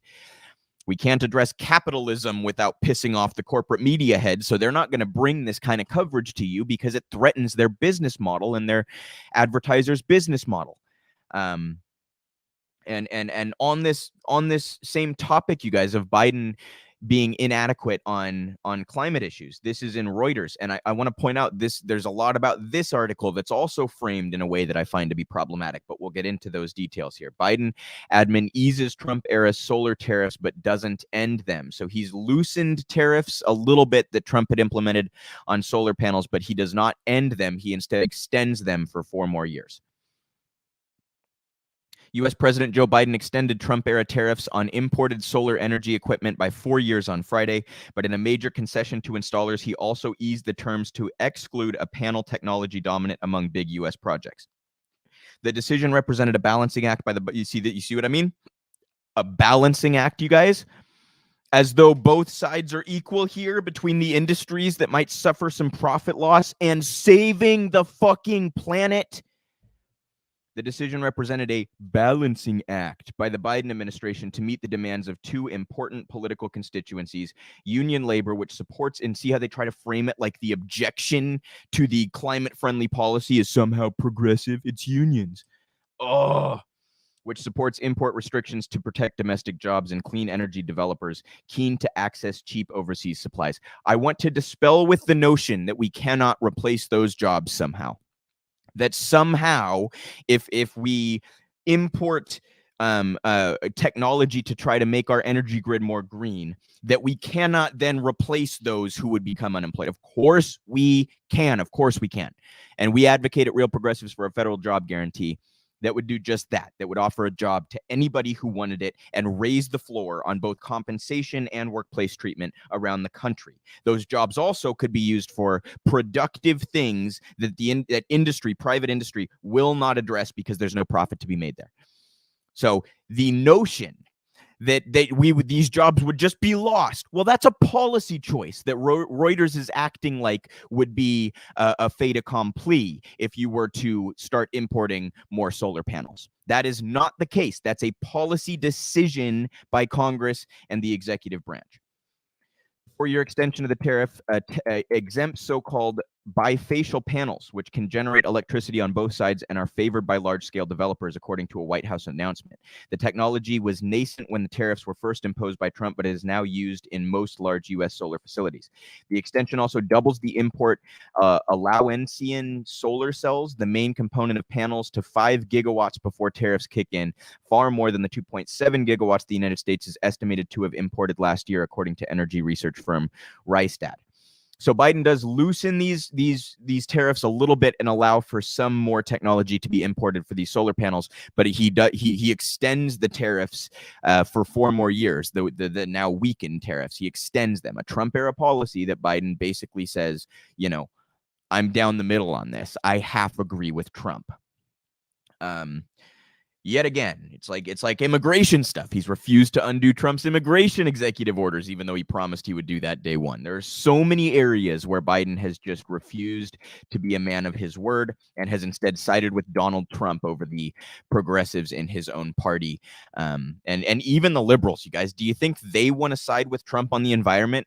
Seriously, like the partisan hack liberals, the blue MAGA. You think they would be happy if they heard that Biden is basically agreeing with Trump on a lot of these issues? No, they wouldn't, but the media won't fucking tell them, right? The media presents Biden as though he's anti-Trump and the Democrats as though they're staunchly anti-Trump, when really they agree with him a lot. Manchin voted with him like 60% of the time in his 4 years, you guys. They act like these Democrats are out here being anti-Trump. No, they're gatekeeping for Republicans. They propped Trump up. They supported Trump, and now Biden is continuing to maintain a myriad of Trump's policies that he does not need to maintain, this being one of them. So we'll keep our eye on the climate crisis as we do every week, you guys. I wish this got more coverage, including in independent circles, and I try to make a point to bring some climate coverage to you guys every week because it's obviously the most important story in many ways that we can, deal with today. The David Sirota and Don't Look Up kind of makes that point in a really fantastic way. It's rather absurd that we have this crisis on our hands and we sort of just ignore it. It's honestly quite stupid. It's a condemnation on our species. And I encourage anybody out there who has any sway in media, who does a show, who anything like that, please make a point to cover the climate. We need more climate coverage. We need a more informed public on this issue. So where are we here? We have a crazy story coming out of Oklahoma pertaining to education and crippling teachers' capacity to educate their students. This is in Truth Out. Lawmaker wants teachers punished for lessons contradicting students' religion. The Oklahoma state lawmaker is proposing a new bill that could levy fines on teachers whose lessons promote positions that are in opposition to a student's religious beliefs. Senate Bill 1470 is sponsored by State Representative Rob Standridge, who describes himself as having been raised with strong Christian values. The bill would allow parents and guardians of students in Oklahoma's public schools to file complaints against teachers whose lessons are in opposition to closely held religious beliefs of students. Because the language of the legislation is incredibly vague, it essentially allows parents to file complaints if they disagree with a lesson's content for any reason. The bill would give teachers and schools the chance to respond to parental complaints, but if a teacher chooses not to adjust the curriculum according to the complaint, they could be fined $10,000 for every objectionable lesson they teach. Standridge's legislation places extreme limits on how these fines can be paid, forcing teachers to pay any fines imposed on them using personal resources. If that teacher receives outside help to pay the fine, say from a crowdfunding campaign or from a family member or friend, it would violate the terms of the statute, resulting in the teacher automatically being fired from their position. The teacher would also be barred from teaching in the state for the next 5 years. You guys, who is actually out here canceling people? Who is actually deplatforming people? It is the right wing, it's the religious right who constantly objects to evolution being taught or sex ed being taught. They openly support firing teachers for teaching biology, you guys, while they want to cry about cancel culture. Again, rank hypocrisy. Rank hypocrisy. They're clowns is what they are. The vague nature of the bill could empower parents to file complaints for nearly any reason at all, explained atheist author and journalist Hemant Mehta. A biology teacher who explains evolution could be ratted out by a creationist who's failing science class. A health teacher who educates students about different forms of birth control won't be in that classroom for very long if an abstinence-promoting teenager is on the roster. A history teacher who correctly describes the Founding Fathers as a mix of religious and non-religious individuals could be a target of conservative evangelicals. Quote, give it time and the students would find reason to oppose math too. The bill is vague enough to give them that leeway. So this a terribly concerning bill. The movement ever since the Monkey Scopes trial, it's never gone away, you guys. The religious right consistently trying to oppose education, particularly education that pertains to evolution or anything that opposes claims made in their religious texts. Obviously, we should be well beyond this in 2022, you guys. I don't give a shit what your personal beliefs are. You shouldn't want it in schools. You want to teach your kids religion? You know, I personally think telling a kid they're going to go to hell is child abuse, but keep it out of the schools is a bare minimum standard. Keep it the fuck out of the schools. Teach kids science. Your child has a right to be educated and not be indoctrinated with your with your dogma, with your, you know, completely invalidated claims about how humanity came to be and our reality. Your child has a right to that education. And if your child still wants to believe in your religion, then they get to make that choice. But parents here wanting to cancel teachers for teaching sex ed or evolution are out of their ever-loving fucking minds. And it's a shame that we're still having to have this fight in 2022. When was the Monkey Scopes trial, you guys? 18 what? How many years has it been? And we're still having to put up with this shit. It's obnoxious. It's outrageous. No reasonable person should support that. And in a somewhat similar story here, this is in Newsweek, Mississippi mayor is withholding funds until LGBTQ books are removed, the library director claims. I'll again ask you, who's engaging in censorship and canceling people? An executive library director in Mississippi and a city's mayor are standing their respective grounds on the matter of which books, if any, should be banned from the public library. Quote, funding for this year was being withheld until we removed what he called homosexual material from the library. Madison County Library System Executive Director Tanya Johnson told WAPT-TV, excuse me. This comes after 2021 was slated to be the worst year since 2015 for states fighting LGBTQ and transgender rights. Human Rights Campaign said, and Mississippi enacted a law that bans transgender students from playing in a sport with the athlete's gender of choice rather than his, her, their biological gender. Johnson said that Richland Mayor Gene McGee is withholding $110,000 in funding from his Mississippi City's library. McGee said he received complaints from citizens regarding a handful of books depicting members of the LGBTQ community, according to the Associated Press. Quote, his reasoning that he gave was that, Johnson said, as a Christian, he could not support that and that he would not release funding until we remove the material.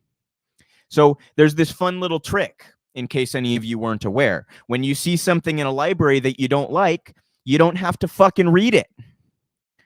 It's a fun little trick.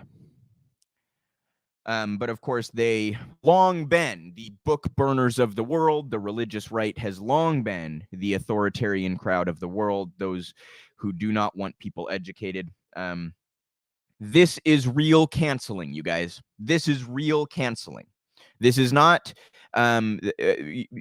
a lot of the examples we see are not directly deplatforming someone from the public sphere. Firing a teacher is directly deplatforming someone from the public sphere. Removing books from the public library is directly deplatforming and canceling someone from the public sphere. They engage in this all the time, and then they go throw a temper tantrum about cancel culture.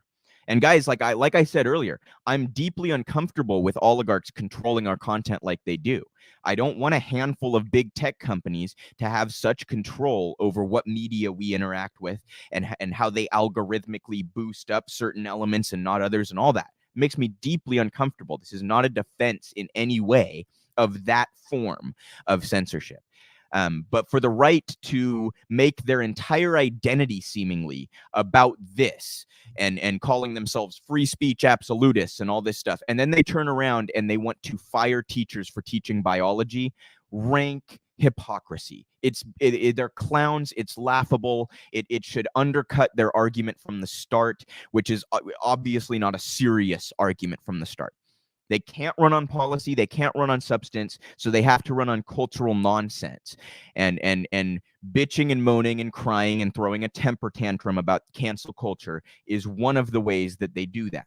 So for them to engage in this behavior, while that's their entire political identity, it's completely incoherent and it's completely hypocritical and contradictory. So, we should fight with everything we have against the firing of teachers for teaching evolution and against the removal of books that have LGBTQ characters in them. It's amazing that I have to sit here and say this in 2022. I almost feel like I'm patronizing my audience by even bringing this to you because it is so obvious and so ridiculous. But of course, that's also the reason I felt the need to cover it, is because it's so ridiculous and it's still fucking happening. So whatever you can do to combat that kind of censorship and that kind of religious zealotry, I encourage you to. And it's just a real shame, you guys. Imagine how much this holds back human thought and human advancement, technological advancement, societal advancement. How much has this attitude held us back when it comes to fighting for women's rights, when it comes to fighting against racism, religious institutions long endorsing slavery and the African slave trade, etc., long endorsing fascism and authoritarianism and book burning and all that stuff? How much has this held us back, and we're still having to fucking fight this? It's nonsense. It's ridiculous. So anyway, fight that stuff if you can, you guys. It's authoritarian. It's beyond hypocritical, and we should do everything we can to make sure that kids have access to learning about biology and learning about sex ed. So we have a story about the NSA. Their domestic spying is perhaps even worse than we thought, and that's really saying something. This, believe it or not, is in CNN Politics. NSA watchdog finds concerns with searches of Americans' communications. The National Security Agency failed to follow both court-approved and internal procedures designed to prevent officials from using, a controversial foreign surveillance law to inappropriately monitor Americans' communications. The NSA Inspector General found in a semi-annual report released on Monday, Section 702 of the Foreign Intelligence Surveillance Act, that's FISA for those of you who may know the acronym, allowed the U.S. government to collect communications such as emails and phone records of foreigners on foreign soil without warrants. But while it broadly prohibits the intelligence community and law enforcement from targeting U.S. persons, there is a loophole that allows the NSA and the CIA to query 702 gathered information for Americans' records if, quote, a query is reasonably likely to return foreign intelligence information. What a loose standard. Are you kidding me? Still, those searches are governed by a set of internal rules and procedures designed to protect Americans' privacy and civil liberties. The Inspector General, quote, revealed a number of concerns involving U.S. person identifiers used as query terms against FISA Section 702 data, according to the report. Basically means they're not following those rules. Investigators found that at least some NSA queries for U.S. person selectors or search terms did not always follow NSA procedural and policy requirements. According to the report, selector information was not consistently documented as is required, the report found, and an NSA query tool did not automatically prevent certain queries containing selectors known to be associated with an American from processing. Quote, the NSA remains fully committed to the rigorous and independent oversight provided by the NSA Inspector General's office. An NSA spokesperson said in a statement to CNN, if you believe that, gullible is written on your ceiling. NSA continues to employ measures to assist analysts in conducting their work compliantly with civil liberties and privacy protections. As the OIG included in its report, the agency has in place multiple processes to aid in ensuring query compliance. So they say that as though they're actually following those procedures that are in place. But the whole point of the report is that they're not following those procedures put in place, but they still try to hide behind the procedures that they're neglecting to follow. So unsurprising here, you guys, we know that under the Trump administration, some couple 100 million phone calls of Americans were collected by the NSA. We know that they have long been engaged in domestic spying that they are not supposed to engage in. This has been a subject of a number of leaks. that have led to journalists being prosecuted and things like this. We've long known the NSA oversteps and does so intentionally, and there's no constitutional check on that whatsoever. We know that they know that they're overstepping and coming up with excuses, and there still is really no check on the NSA's unscrupulous conduct. So unsurprising news, but we'll keep up with that as well. The intelligence community they're immune from it all, you guys, in part because there's no Democratic pressure. They can't be unelected. There's no term limit or anything like that. A lot of the high-ranking people in the CIA and the NSA have been there for decades. And Trump appointed Gina Haspel to run the CIA. She was famously one of the people who hid information about one of our biggest crimes during the War on Terror. George W. Bush saying that he had captured then Al-Qaeda, sort of the guy running a lot of the operations for Al-Qaeda. Well, it turned out that this dude actually was mentally handicapped and was not at all involved in Al-Qaeda operations. But we tortured him for years. He was at Guantanamo Bay, tortured him for years. Gina Haspel was one of the people who publicly came out openly, hid that evidence. Removed that evidence so that we had no transparency about how this person was treated. What does she get for that? She gets to run the fucking CIA for 4 years or whatever it was, 3 years, whatever it was. Again, systemic issues, you guys. Intelligence sort of sustains itself. It's a self-sustaining monster. And it's not surprising to find out the NSA was overstepping in those ways, but it's always important to bring that transparency to light. Great journalism there. And, I hope that some more information will come out about these programs because we desperately need to know how our intelligence community is behaving. So I want to talk about Leonard Peltier. And some of you may have seen that he has COVID. He's in his late 70s. Obviously, Leonard was arrested long ago in the 70s for apparently participating in the murder of a couple of feds. There are, to say the least, questions about that prosecution. And again, that's putting it mildly. Peltier was, a prominent indigenous activist and was jailed and has been jailed for decades since that case in the 70s. Now with COVID, there is a push to free him. This is in Common Dreams. It's by Levi Rickert. Apologies if I mispronounced that. Biden should free Peltier right away, right now. On behalf of all indigenous people in the U.S. and across the globe, enough is enough. We call on President Biden to commute the sentence of Leonard Peltier. The long and sad imprisonment of Leonard Peltier, Turtle Mountain, Chippewa Nation, took on a new complication on Friday when it was reported he tested positive for COVID-19 while incarcerated at the United States Penitentiary at Coleman, Florida. Prison is not a great place to have COVID-19, especially if you're a 77-year-old man with comorbidities that include diabetes, hypertension, a heart condition, and acute aneurysm, such as Peltier. The Prison Policy Initiative reported in October 2021 that the COVID-19 death rate in prisons is more than double that of the general U.S. population, as calculated by the UCLA COVID-19 Behind Bars Data Project. Peltier has been incarcerated for 46 years for the killing of 2 FBI agents in Oglala on the Pine Ridge Indian Reservation in South Dakota in 1975. To many American Indians, God, why do they? It's Common Dreams, you guys. Call them indigenous, for fuck's sake. Peltier is a symbol of an oppressive federal system that regulates Native people to apartheid and neglect. He is a political prisoner that we may only think about if we happen to see a bumper sticker on the back of a vehicle that reads "Free Leonard Peltier." The International Leonard Peltier Defense Committee on Saturday afternoon distributed a news release saying the federal prisons acted recklessly in regard to Peltier's care. Peltier has yet to receive a COVID-19 booster shot 11 months after his last vaccination. The ILPDC noted in its news release that visitors to USP Coleman 1 have observed that the facility is not mandating vaccines for guards or staff. Guards and staff have been seen improperly wearing masks or not wearing them at all. Social distancing was not encouraged or enforced, and booster shots had not until recently been available to any inmate at USP Coleman 1. They go on to describe the neglectful conduct of that prison, but you guys can obviously see how it would be a very bad place to be. You have no choice. You have to be around the guards. If they're not going to mask up, if they're not going to vaccinate themselves, you can't isolate from them. You don't have the freedom to make your own decision. You are exposed. and they didn't give him a fucking booster. We know that the initial dose is only effective for so long, and they refused to give him a booster. So now he's got COVID at 77 with comorbidities, still stuck in jail for a murder that I think it's very likely he was not involved with. At the very least, the case that the prosecution brought forth was deeply problematic.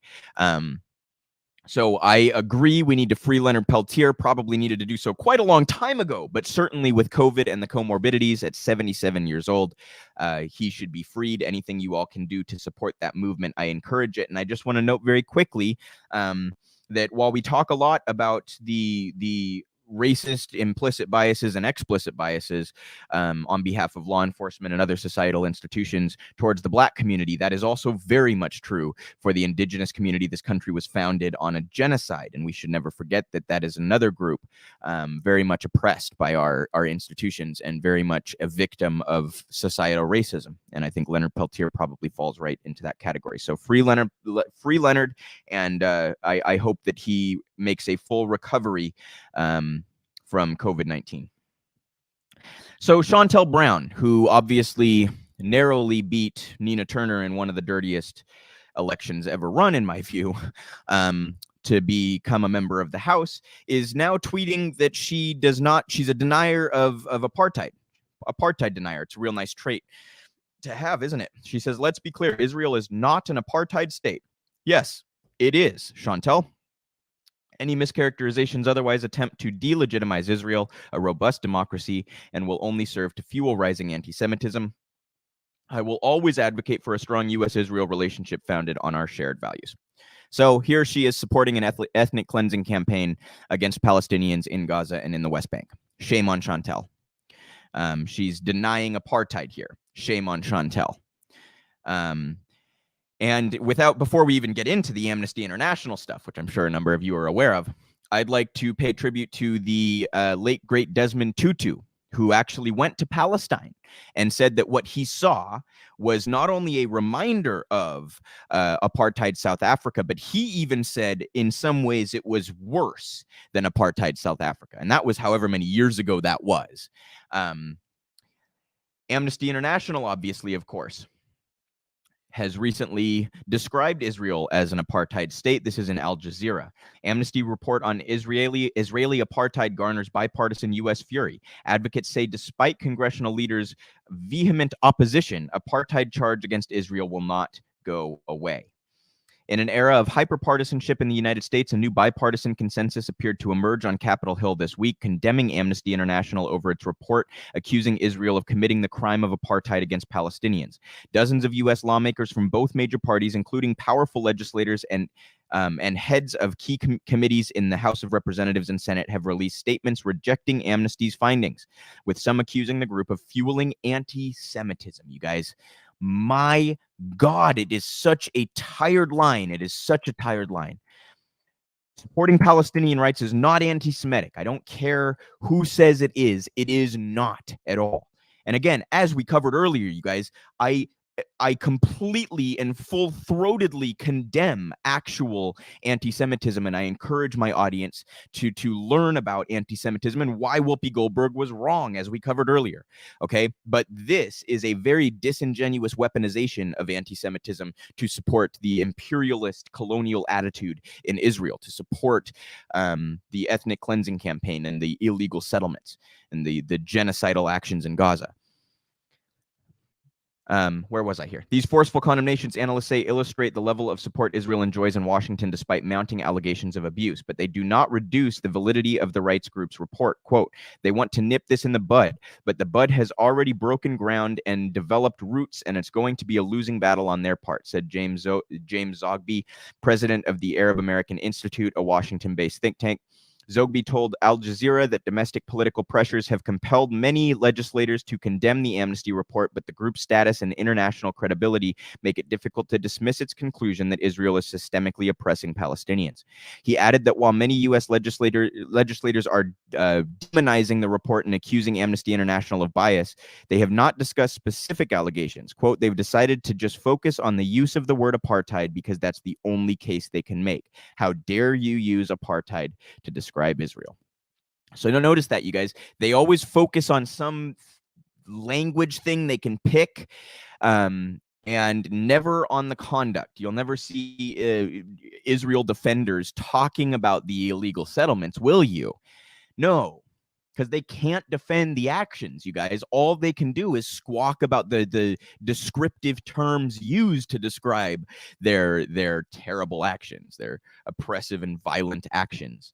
And again, it is ethnic cleansing, it is genocide, it is illegal settlements, it is apartheid. So they can object to the words if they'd like, but if they'd like us to stop saying it, perhaps they could stop engaging in it. I'll be happy to stop calling Israel an apartheid state, because that would mean they actually weren't one. But of course, I don't see that happening anytime soon, right? You want the label to go away. Stop fucking defining it. Stop being the label.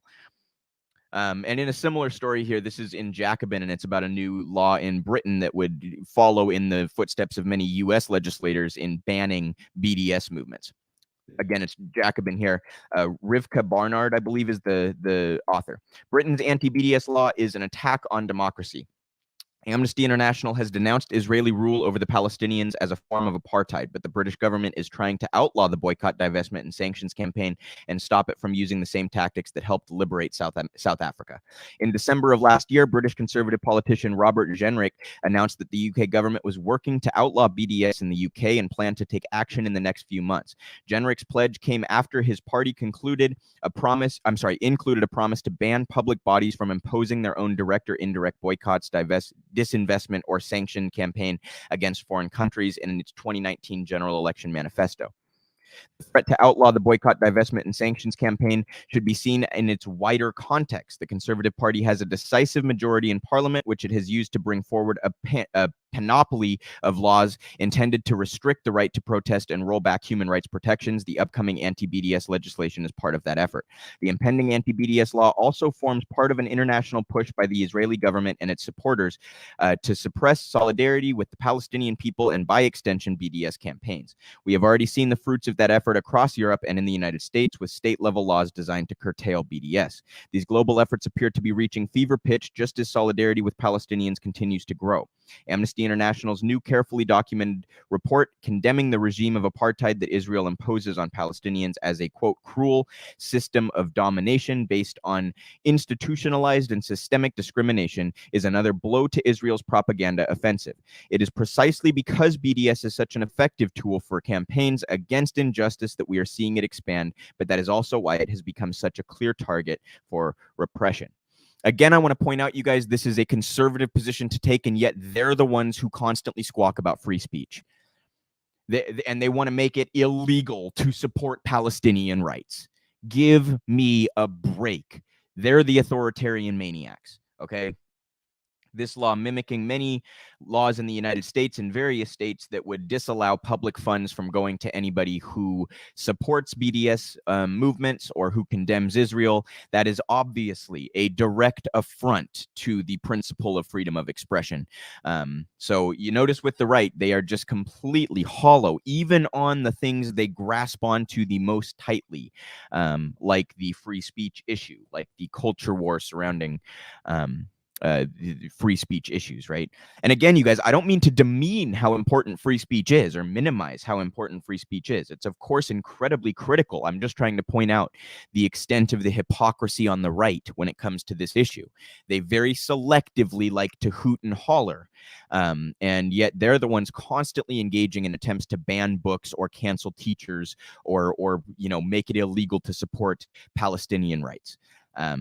Some of the most explicit and direct versions of attacks on free speech that exist in the modern world, and yet they're the ones constantly squawking about the left and censorship. It's disingenuous, and you should not fall for that nonsense. So I want to show you guys a clip here. This is a little bit of a lighter topic. Ben Shapiro got owned by a child. So Ben did this. I don't know. He was talking to fucking kids about his new conservative indoctrination campaign. And one of the kids pushed back on him. And Ben essentially just kind of got owned by a 6-year-old or however old this kid is, or 8 years old or whatever the fuck this kid is. So, and I also, Ben obviously got some federal finance things wrong, as Ben would be prone to do. So we'll watch this hilarious clip and come back and discuss. It takes all of your money and gives you very little in return. It's not true. Okay, that's kind. I mean, it's kind of true. It depends on the kind of government. Yeah, that is what taxes are for, but taxes are theft, children. Taxes are, the government takes a part of the money that you spend, or the money that you earn, or the property value of your house. Spend it on useless stuff. What about debt? Mostly, yes. I mean, they're supposed to spend it on things like the police. They're not supposed to spend it on just random projects or silly things that they have in their head, and they tend to spend it on kind of silly things very often. But as you get older, you will realize how little you like taxes. Yeah, he's way off base about that. I come from a state called California, Oh, where monsters roam the streets and garbage is strewn everywhere. I think that Biden kind of makes up the rules as he goes. I don't think, unfortunately, he cares very much about the rules for being president. I think he just tries to do whatever he can do. Senator Joe Manchin from West Virginia is my current favorite Democrat. He's preventing Joe Biden from doing a lot of bad things. So, guys, you just learned more than you will in all of college about how the government works. First of all, how arrogant can you possibly get? You just learn more than you will in college about how the government works and how politics work. Oh, come on, Ben. He misrepresents federal funding. He tries to imply that the only thing that public funds should go to are police. Yeah. Oh, where do you even start with that? You got owned by a 6-year-old and then you just folded. Fucking hilarious. Do not listen to the Ben Shapiro's of the world. I'm not covering this I debated covering this, I should say, because I don't want to give him any clout whatsoever. Ben is a sophist. He's unfortunately a pretty effective sophist. He talks fast and he uses obscure references to make it appear as though he knows what he's talking about. But he almost always misframes issues. He's a massive hypocrite. He highlights issues that are completely irrelevant. He's the type to care about the potato head story or the Dr. Seuss story. Like he goes down these culture, wormholes, so to say. It's embarrassing. But unfortunately, Ben is a relatively effective sophist. So you got to look out for that stuff. He gives the impression to somebody who knows little about politics like he knows what he's talking about, and that's his whole shtick is being able to present himself as though he's intelligent. Very obviously not. For those that don't remember, Ben kind of showed himself when he said of rising sea levels that people on living at sea level should just sell their houses. And there was the famous video that a guy put out where he broke through a wall and he's like, to who, Ben? Fucking Aquaman? Ben is just not a very bright guy. Quite frankly, he talks fast. He uses obscure references. And he has a large enough vocabulary to convince his audience that he is providing substantive, intelligent, original commentary. And what he's really doing is playing into the culture conflict lines and spewing a bunch of conservative tropes, misrepresenting things, misframing things, engaging in hypocrisy and contradictions, etc., etc. He's a sophist. So to see him get owned by a child brought me a little bit of satisfaction, and I wanted to share that with the audience. At this point, I would like to do our, weekly labor update. We're going to start with More Perfect Union talking about BNSF and some striking train workers with BNSF. We'll watch this clip, come back and discuss. Mondays, Fridays, Sundays, holidays on this railroad. It's 365 days a year. We're on call every day, 24 hours a day. So we work. 24 hours a day, 7 days a week, 365 days a year. The sentiment amongst the entire workforce at BNSF is that we're tired, we're exhausted. You've taken everything you can in terms of the quality of our lives. We're in the fight for our lives, and I believe that's true.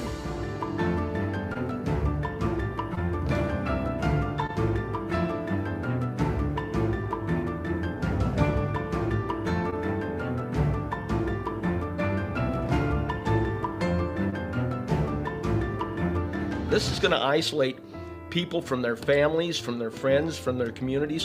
What's this going to do to their mental health? What's this going to do to their emotional health? This policy looks like it was written by a cadre of sociopaths. They have no idea of what they're doing. Furthermore, they don't care. We love our jobs. In many cases, love the railroad, love the work. It's been the most empowering job of my life.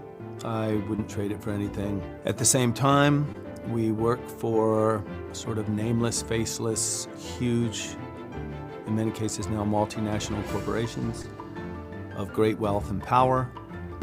The rail industry has in many cases robbed many of us of dignity and self-respect.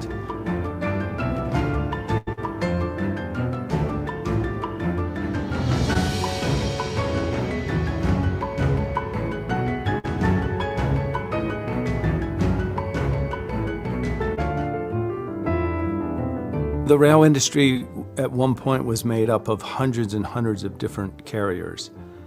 At one point, I think about 40 years or so ago, there was maybe 35 Class 1 railroads.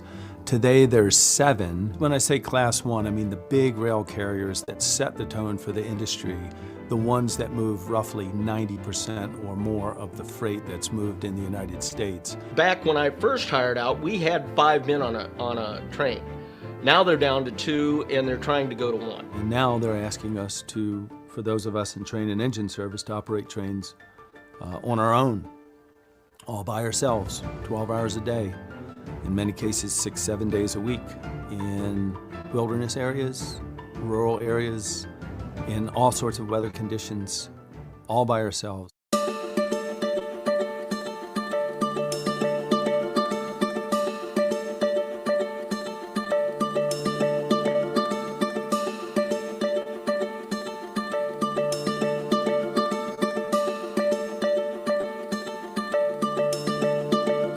They say it's a minor dispute. How minor is it when your whole life is dictated by the whims of a rail carrier? How is it a minor dispute when your physical, mental, and emotional health is adversely affected? These corporations have been making record profits for years. They brag about it, the record low operating ratio, the record high stock price, the record salaries of the CEOs. The American people have had enough of this. They're sick of it. And so if and when there was a national strike, which there very well could be, we would have the American people on our side. I'm convinced of that.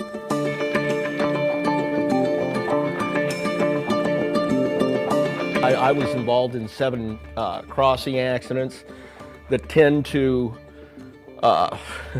they tend to really play with your mind a lot. Imagine getting called to go to work at 2 o'clock in the morning. You're on a train out, maybe coming into a small town. All of a sudden you hit a car. You have mild forms of PTSD from those. And when something like that, something stressful would happen, you could take some time off and get away from this. With this policy, it doesn't look like you're going to be able to take off much more than a couple of times a year for a day or 2 at a time. Studies show that being that fatigued is worse than me getting behind the wheel of a 2-ton vehicle and driving with a legal limit of alcohol above the legal limit. My reactions are slower with 18,000 tons of volatile freight behind me. That should scare everybody. It scares me.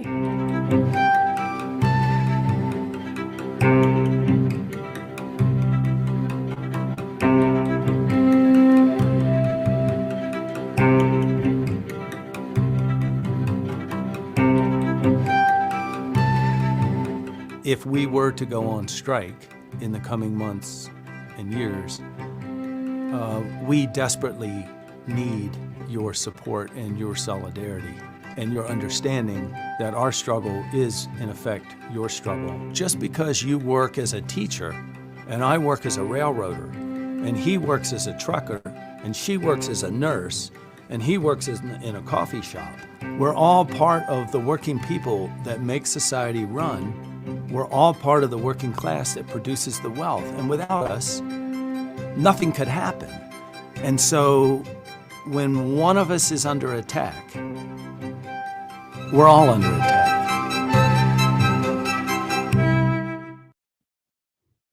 As always, guys, fantastic stuff from More Perfect Union. If you're not following them, they do excellent work covering labor issues. At More Perfect US on Twitter, please go follow their work. Bringing a great story to the forefront there about the railroad workers. And this is one of those where there's a bit of a conflict in terms of environmental stuff. BNSF runs a whole lot of fossil fuels, you guys. And it's not a clean mode of travel necessarily either. So we can hold two ideas in our head at the same time. We can support the workers in an industry fighting for better compensation and workplace treatment. And we can also support moving towards a green and sustainable energy grid. And making sure that those people who currently work in dirty industries, environmentally harmful industries, have a job on the other end of those changes, right? But we can hold both of those ideas in our head at the same time. So I stand firmly in solidarity with these BNSF workers. I hope that a strike forms and that they are able to have their demands met. And as they kind of mentioned, you guys, like any of us, BNSF runs a lot of trains. I live in Bellingham, Washington. Okay. They run trains by me all the time. They're like 2 blocks from my apartment. If you guys ever hear a loud honking horn on one of my live streams, it's one of those trains going by right by my apartment. I don't want to be out on the road and have somebody absolutely exhausted behind the wheel of one of those. Who knows what's going to happen, right? I mean, that's horrendously dangerous. I don't want to see my community susceptible to some sort of horrific accident because BNSF won't give enough time off to their workers or won't let them deal with PTSD, won't compensate them, etc. So shame on BNSF, good on More Perfect Union, bringing that to light. We got one more Perfect Union clip here. This is about a Starbucks manager, and they're going to tell the story here about that manager leaving. It's pertaining to this ongoing battle about unionization all over the country at various Starbucks locations. So this, again, More Perfect Union, this time talking about Starbucks. They knew you guys were coming today, and because we were having our sit-in and we were speaking to media today, they have closed our store. They're saying it's because... Yes.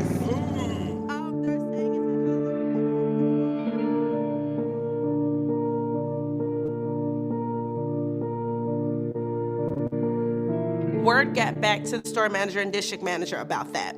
So today our store was closed. They said it was because of a positive COVID case, but and history has it, we've never closed the store immediately and all day for COVID cases. Usually the store manager and district manager try to find a way to keep that store open for the day, but today we were completely closed. It's completely anti-union.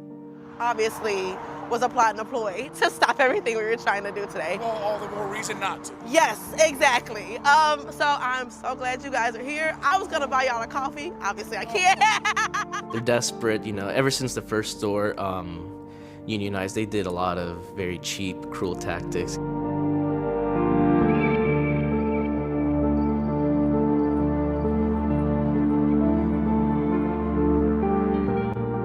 Corporate and our district manager and store manager have been trying to stop our pro-union protests. They've been trying to come in and intimidate us. So right now we have an interim store manager, and now she's bringing in all of her managers and all of her employees to our store, and they're deliberately taking our hours. I went from working 35 to 39 hours a week down to 26 hours. And then I got benefits taken away. We're supposed to get a markout. It's like a free drink, a free food item. Those were taken away from us. So we weren't even allowed to get markouts, like go to other stores and get markouts and stuff. And for some people, that's a whole meal that they rely on. There are some people who go to Starbucks to get that lunch item that they need because they can't afford specific things. They've been pulling policies out of a hat that we never heard of to try to intimidate us. It's not really stopping anything, it's actually putting fuel to the fire.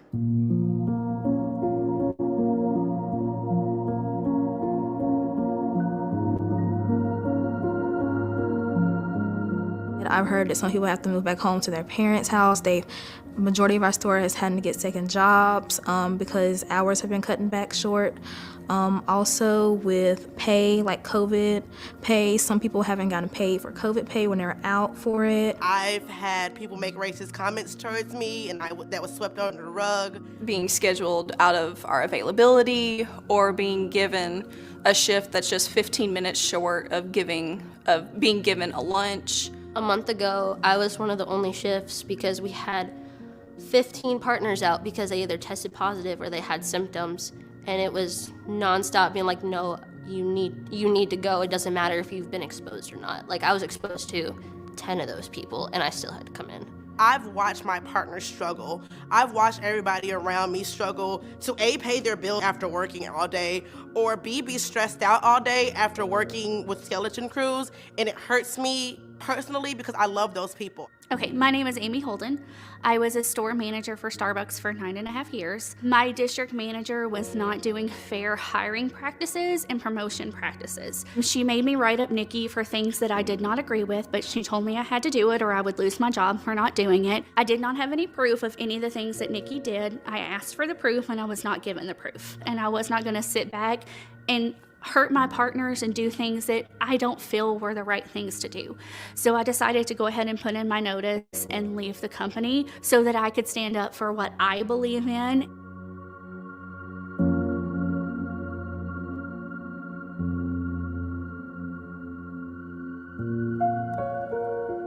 I believe, honestly, with the upper management going down from Howard to Ross Ann and Kevin Johnson, our leaders, that they're all about profits. They see on paper, it's a number on paper. We want more money in our pocket. You know, the real power comes from the dignity of the work, the dignity of the workers, you know, being able to push against something like that, you know. Was kind of the same power that the first store had when they were unionizing. They were starting to realize, you know, this isn't just happening here, it's happening everywhere.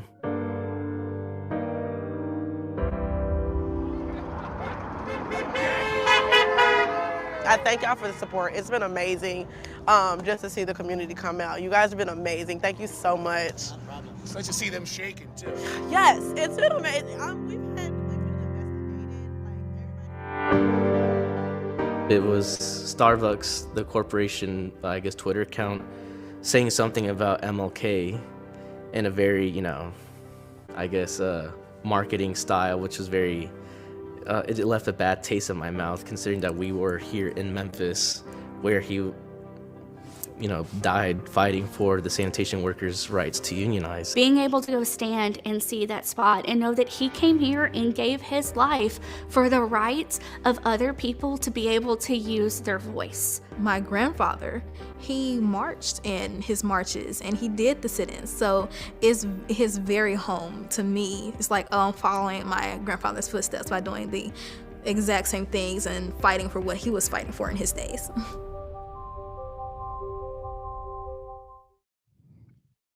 Wonderful stuff from More Perfect Union. And guys, that like sends a shiver up my spine to be able to, in the city that MLK was assassinated, to be able to participate in unionization efforts. That part gets left out of the story, doesn't it? That he was there to support striking workers, that he was a socialist. That always gets left out of the discussion surrounding MLK. I mean, it harkens back to the letter he got from the FBI that in so many words said, you know, you can keep going with the race stuff in the civil rights fight, but don't you dare talk about economics or support for workers. So good on all of these workers who are fighting against Starbucks union busting practices, which seem to have been quite strident. And more good news pertaining to this. This is actually a tweet from More Perfect Union.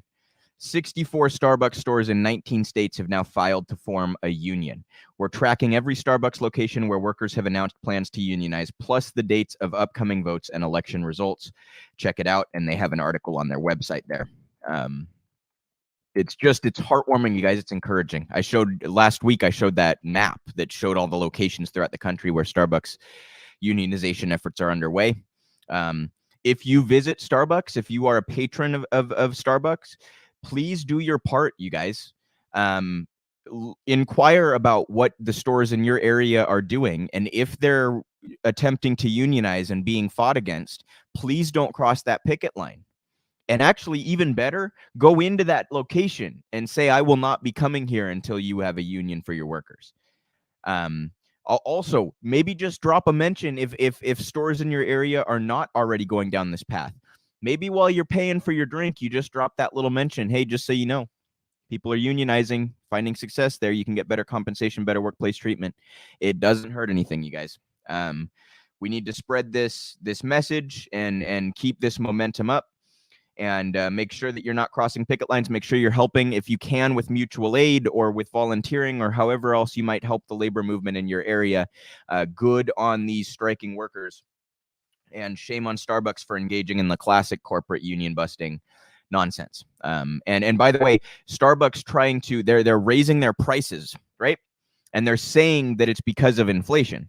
They have record profits, you guys. Just like all these other companies that are crying inflation, they have record profits. That means it's not inflation. It's price gouging. It's corporate greed, flat out. So do not let them get away with it. If you can help unionizing workers or striking workers in your area, please do, and please do not cross that picket line. We have one more story pertaining to labor here that is somewhat concerning.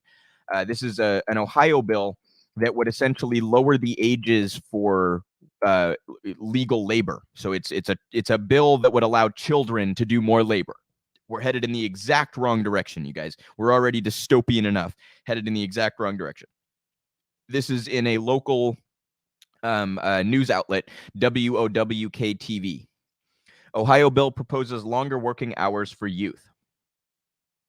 Ohio residents are looking at a possible change in child labor laws that would allow those under 16 to work longer hours. This change has been proposed to compensate for the current labor shortage. Guys, that's also very much a misnomer. There's not a labor shortage. The shortage is in employers willing to pay a reasonable wage or an adequate wage and treat their workers with some fucking dignity and respect. That's what we lack. We lack decent employers. We don't have a labor shortage. So do not fall for that line either.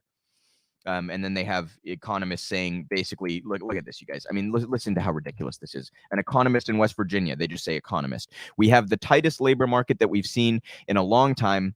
Employment is very, very low. We know in addition to that, a lot of people have left the workforce since COVID-19, and we have a lot of major market shortages. It's just hard for businesses to find the workers that they need now. No.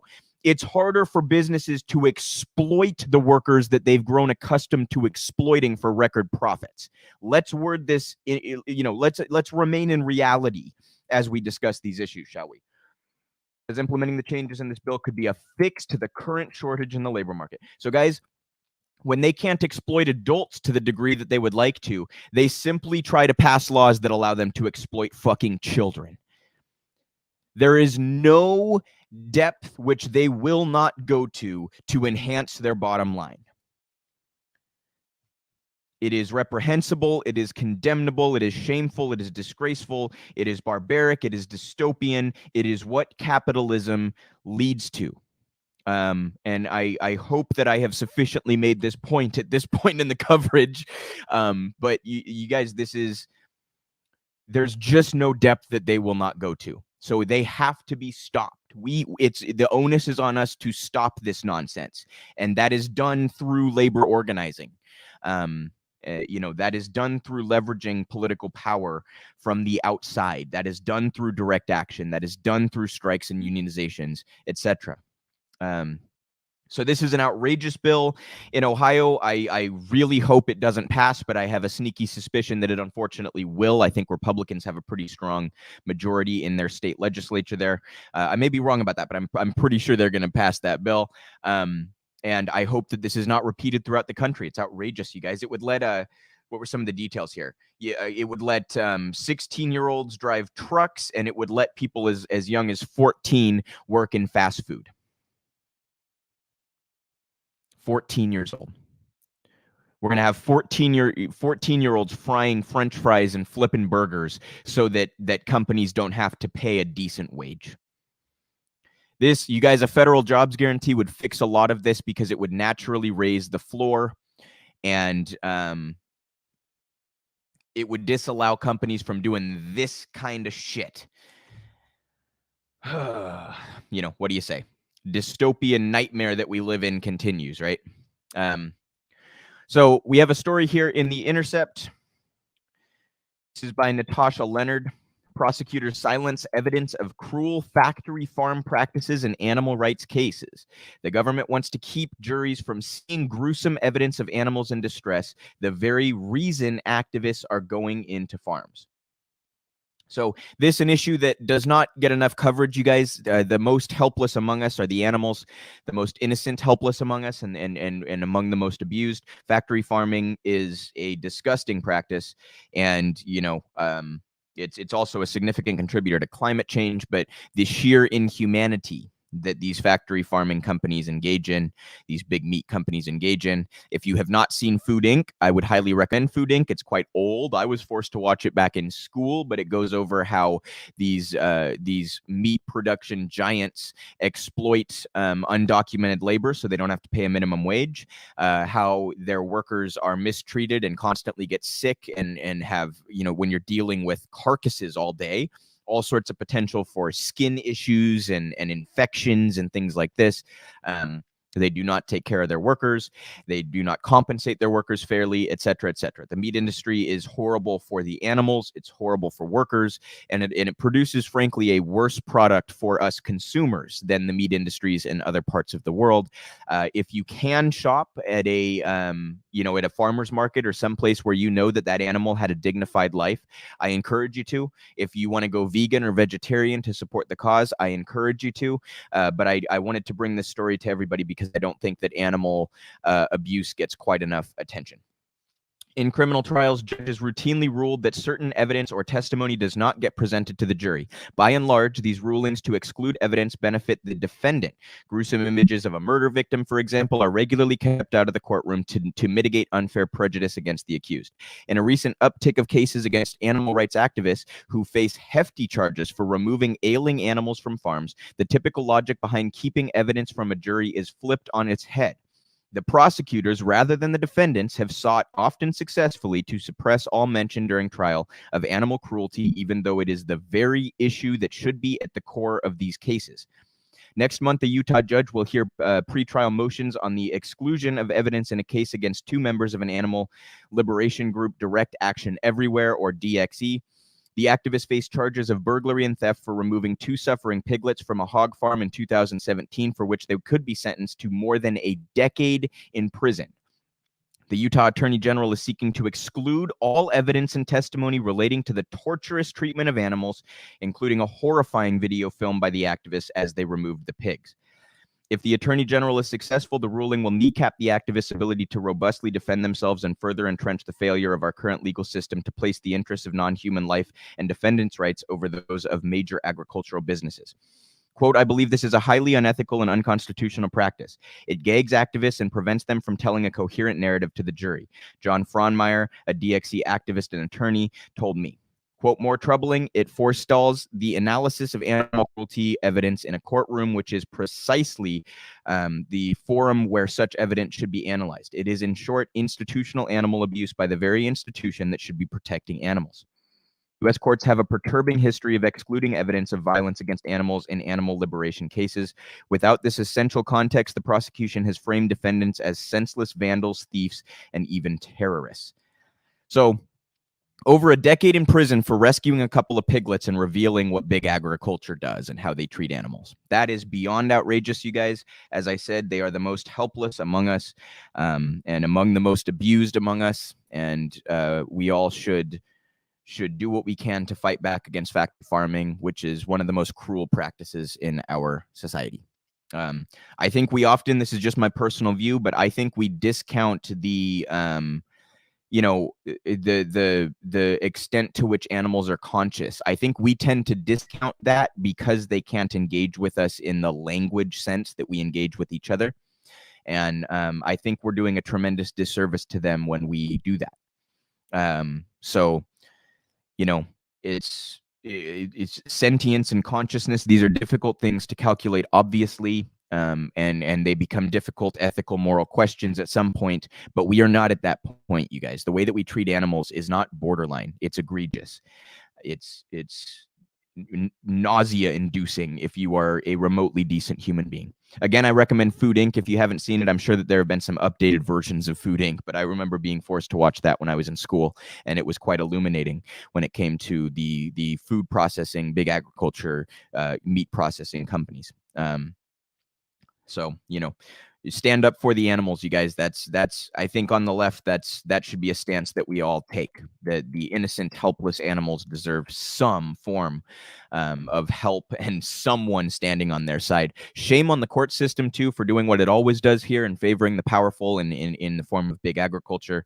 You know, just hardly surprising to see, but we all should do our part to share these stories and do our part to cut into big pharma's big agriculture's stranglehold over our food industry.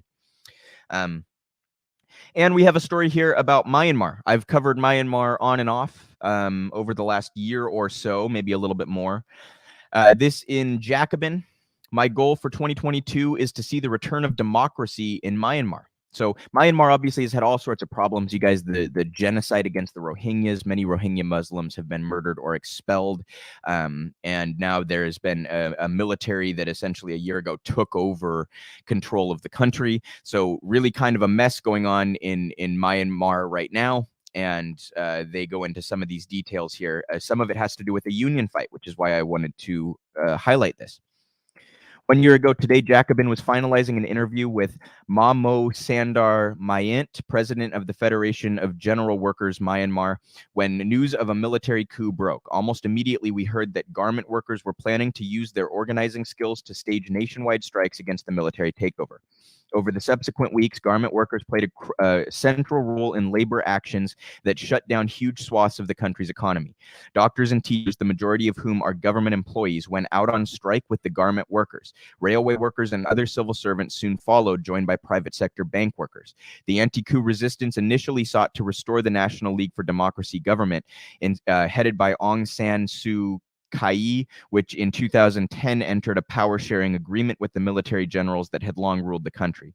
Over time, protesters' demands became more radical, including scrapping the 2008 constitution, which gave the military control over key ministries and guaranteed them 25% of the seats in parliament.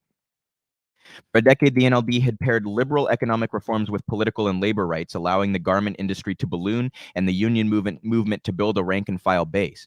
Though internationally disgraced for her callous apologia for the Rohingya genocide, Aung San Suu Kyi, now again in detention, remained popular in the country for her role in the partial opening. But what started as carnival-like street demonstrations against the coup gave way to violence and bloodshed as the military moved in to murder protesters, and protesters in turn built barriers and fought back with slingshots and homemade air rifles. To date, around 1,500 protesters have been killed, hundreds of thousands have been forced to flee, and over 11,500 have been arrested. Though people continue to resist through flash protests and silent protests, the streets have largely been cleared of protesters since midsummer. Dreams shattered by the coup, disillusioned with nonviolence, many young people left home to join the People's Defense Force, an armed wing of the opposition's national unity government. The group has become a deadly force for the military to reckon with. Using makeshift bombs and other guerrilla tactics, it has made impressive gains and taken a huge toll on the military morale, spurring higher defection rates. Meanwhile, the garment sector has slowly crept back to life, even as union activists, including Mamo Sandra Mayant, have called for international brands to boycott Myanmar. The lives of garment workers, difficult before the coup, have become barely tenable. Last year, the industrial zones that housed the majority of garment factories turned into war zones as workers clashed with military forces. Indiscriminate killings and incarcerations proliferated. Hundreds more disappeared at the hands of the military. Industrial zones are now under martial law, and soldiers regularly extort money at checkpoints and verbally and sexually assault them. To make ends meet, since the coup, many garment workers have accrued heavy debts with limited prospects of paying them back, and lines for visa applications to work abroad have increased dramatically. So just an all-around bad situation, it appears, in Myanmar. I am, inspired to see some pushback against this military occupation that took over roughly a year ago. But the genocide against the Rohingyas is of deep concern, and this military rule is also of deep concern. And those lines are obviously not clear, as they mentioned with the woman that was repeatedly cited there. So Myanmar just appears to be pretty much a mess at this point, you guys. And, you know, I try to bring you international stories as best I can, even though I'm not necessarily an expert on the domestic policies in those countries. This obviously worthy of coverage. I stand with union organizers as always and workers as always, no matter what country they are in, and stand against those authoritarian military occupations like that going on in Myanmar right now. And I hope that those all involved can find, as you know, whatever is as close to a just outcome as is possible. So, and with that, you guys, I will finally call it a stream. I know it has been an incredibly long show today, and I'm about ready to call it a day myself. So I appreciate all of you tuning in. Huge thanks to Shahid and Ramona for stopping by for that interview, and thank you all who have stuck it out and made it to the end here, for spending almost 4 hours of your Sunday with me. As always, I will be live on Sundays at 5 Eastern, 2 Pacific. We may, I'm not sure about this yet, we may adjust the time next week because of the Super Bowl. We shall see, but usually 5 Eastern, 2 Pacific, you can catch me live on Real Progress in Action. Once again, want to encourage everybody to go to realprogressives.org, realprogressives.org/donate if you'd like to help us out, to become a patron. Throwing us a couple bucks a month really helps you guys. We're a nonprofit, and you know, every little bit helps us to educate and engage in media and organizing and the policy space and all these sorts of things. Make sure to smash that like button. Please leave a comment on this video. Please share with your friends, share on social media, help us defeat those algorithms. Make sure you're subscribed to the Real Progress in Action YouTube channel as well as Real Progressives, and go find us on all other social media. We're on Facebook, we're on Twitter, we're on Discord, we're on Twitch, we're on TikTok. Go out there and find all of our work. And I will see you all next Sunday. Thank you all for tuning in.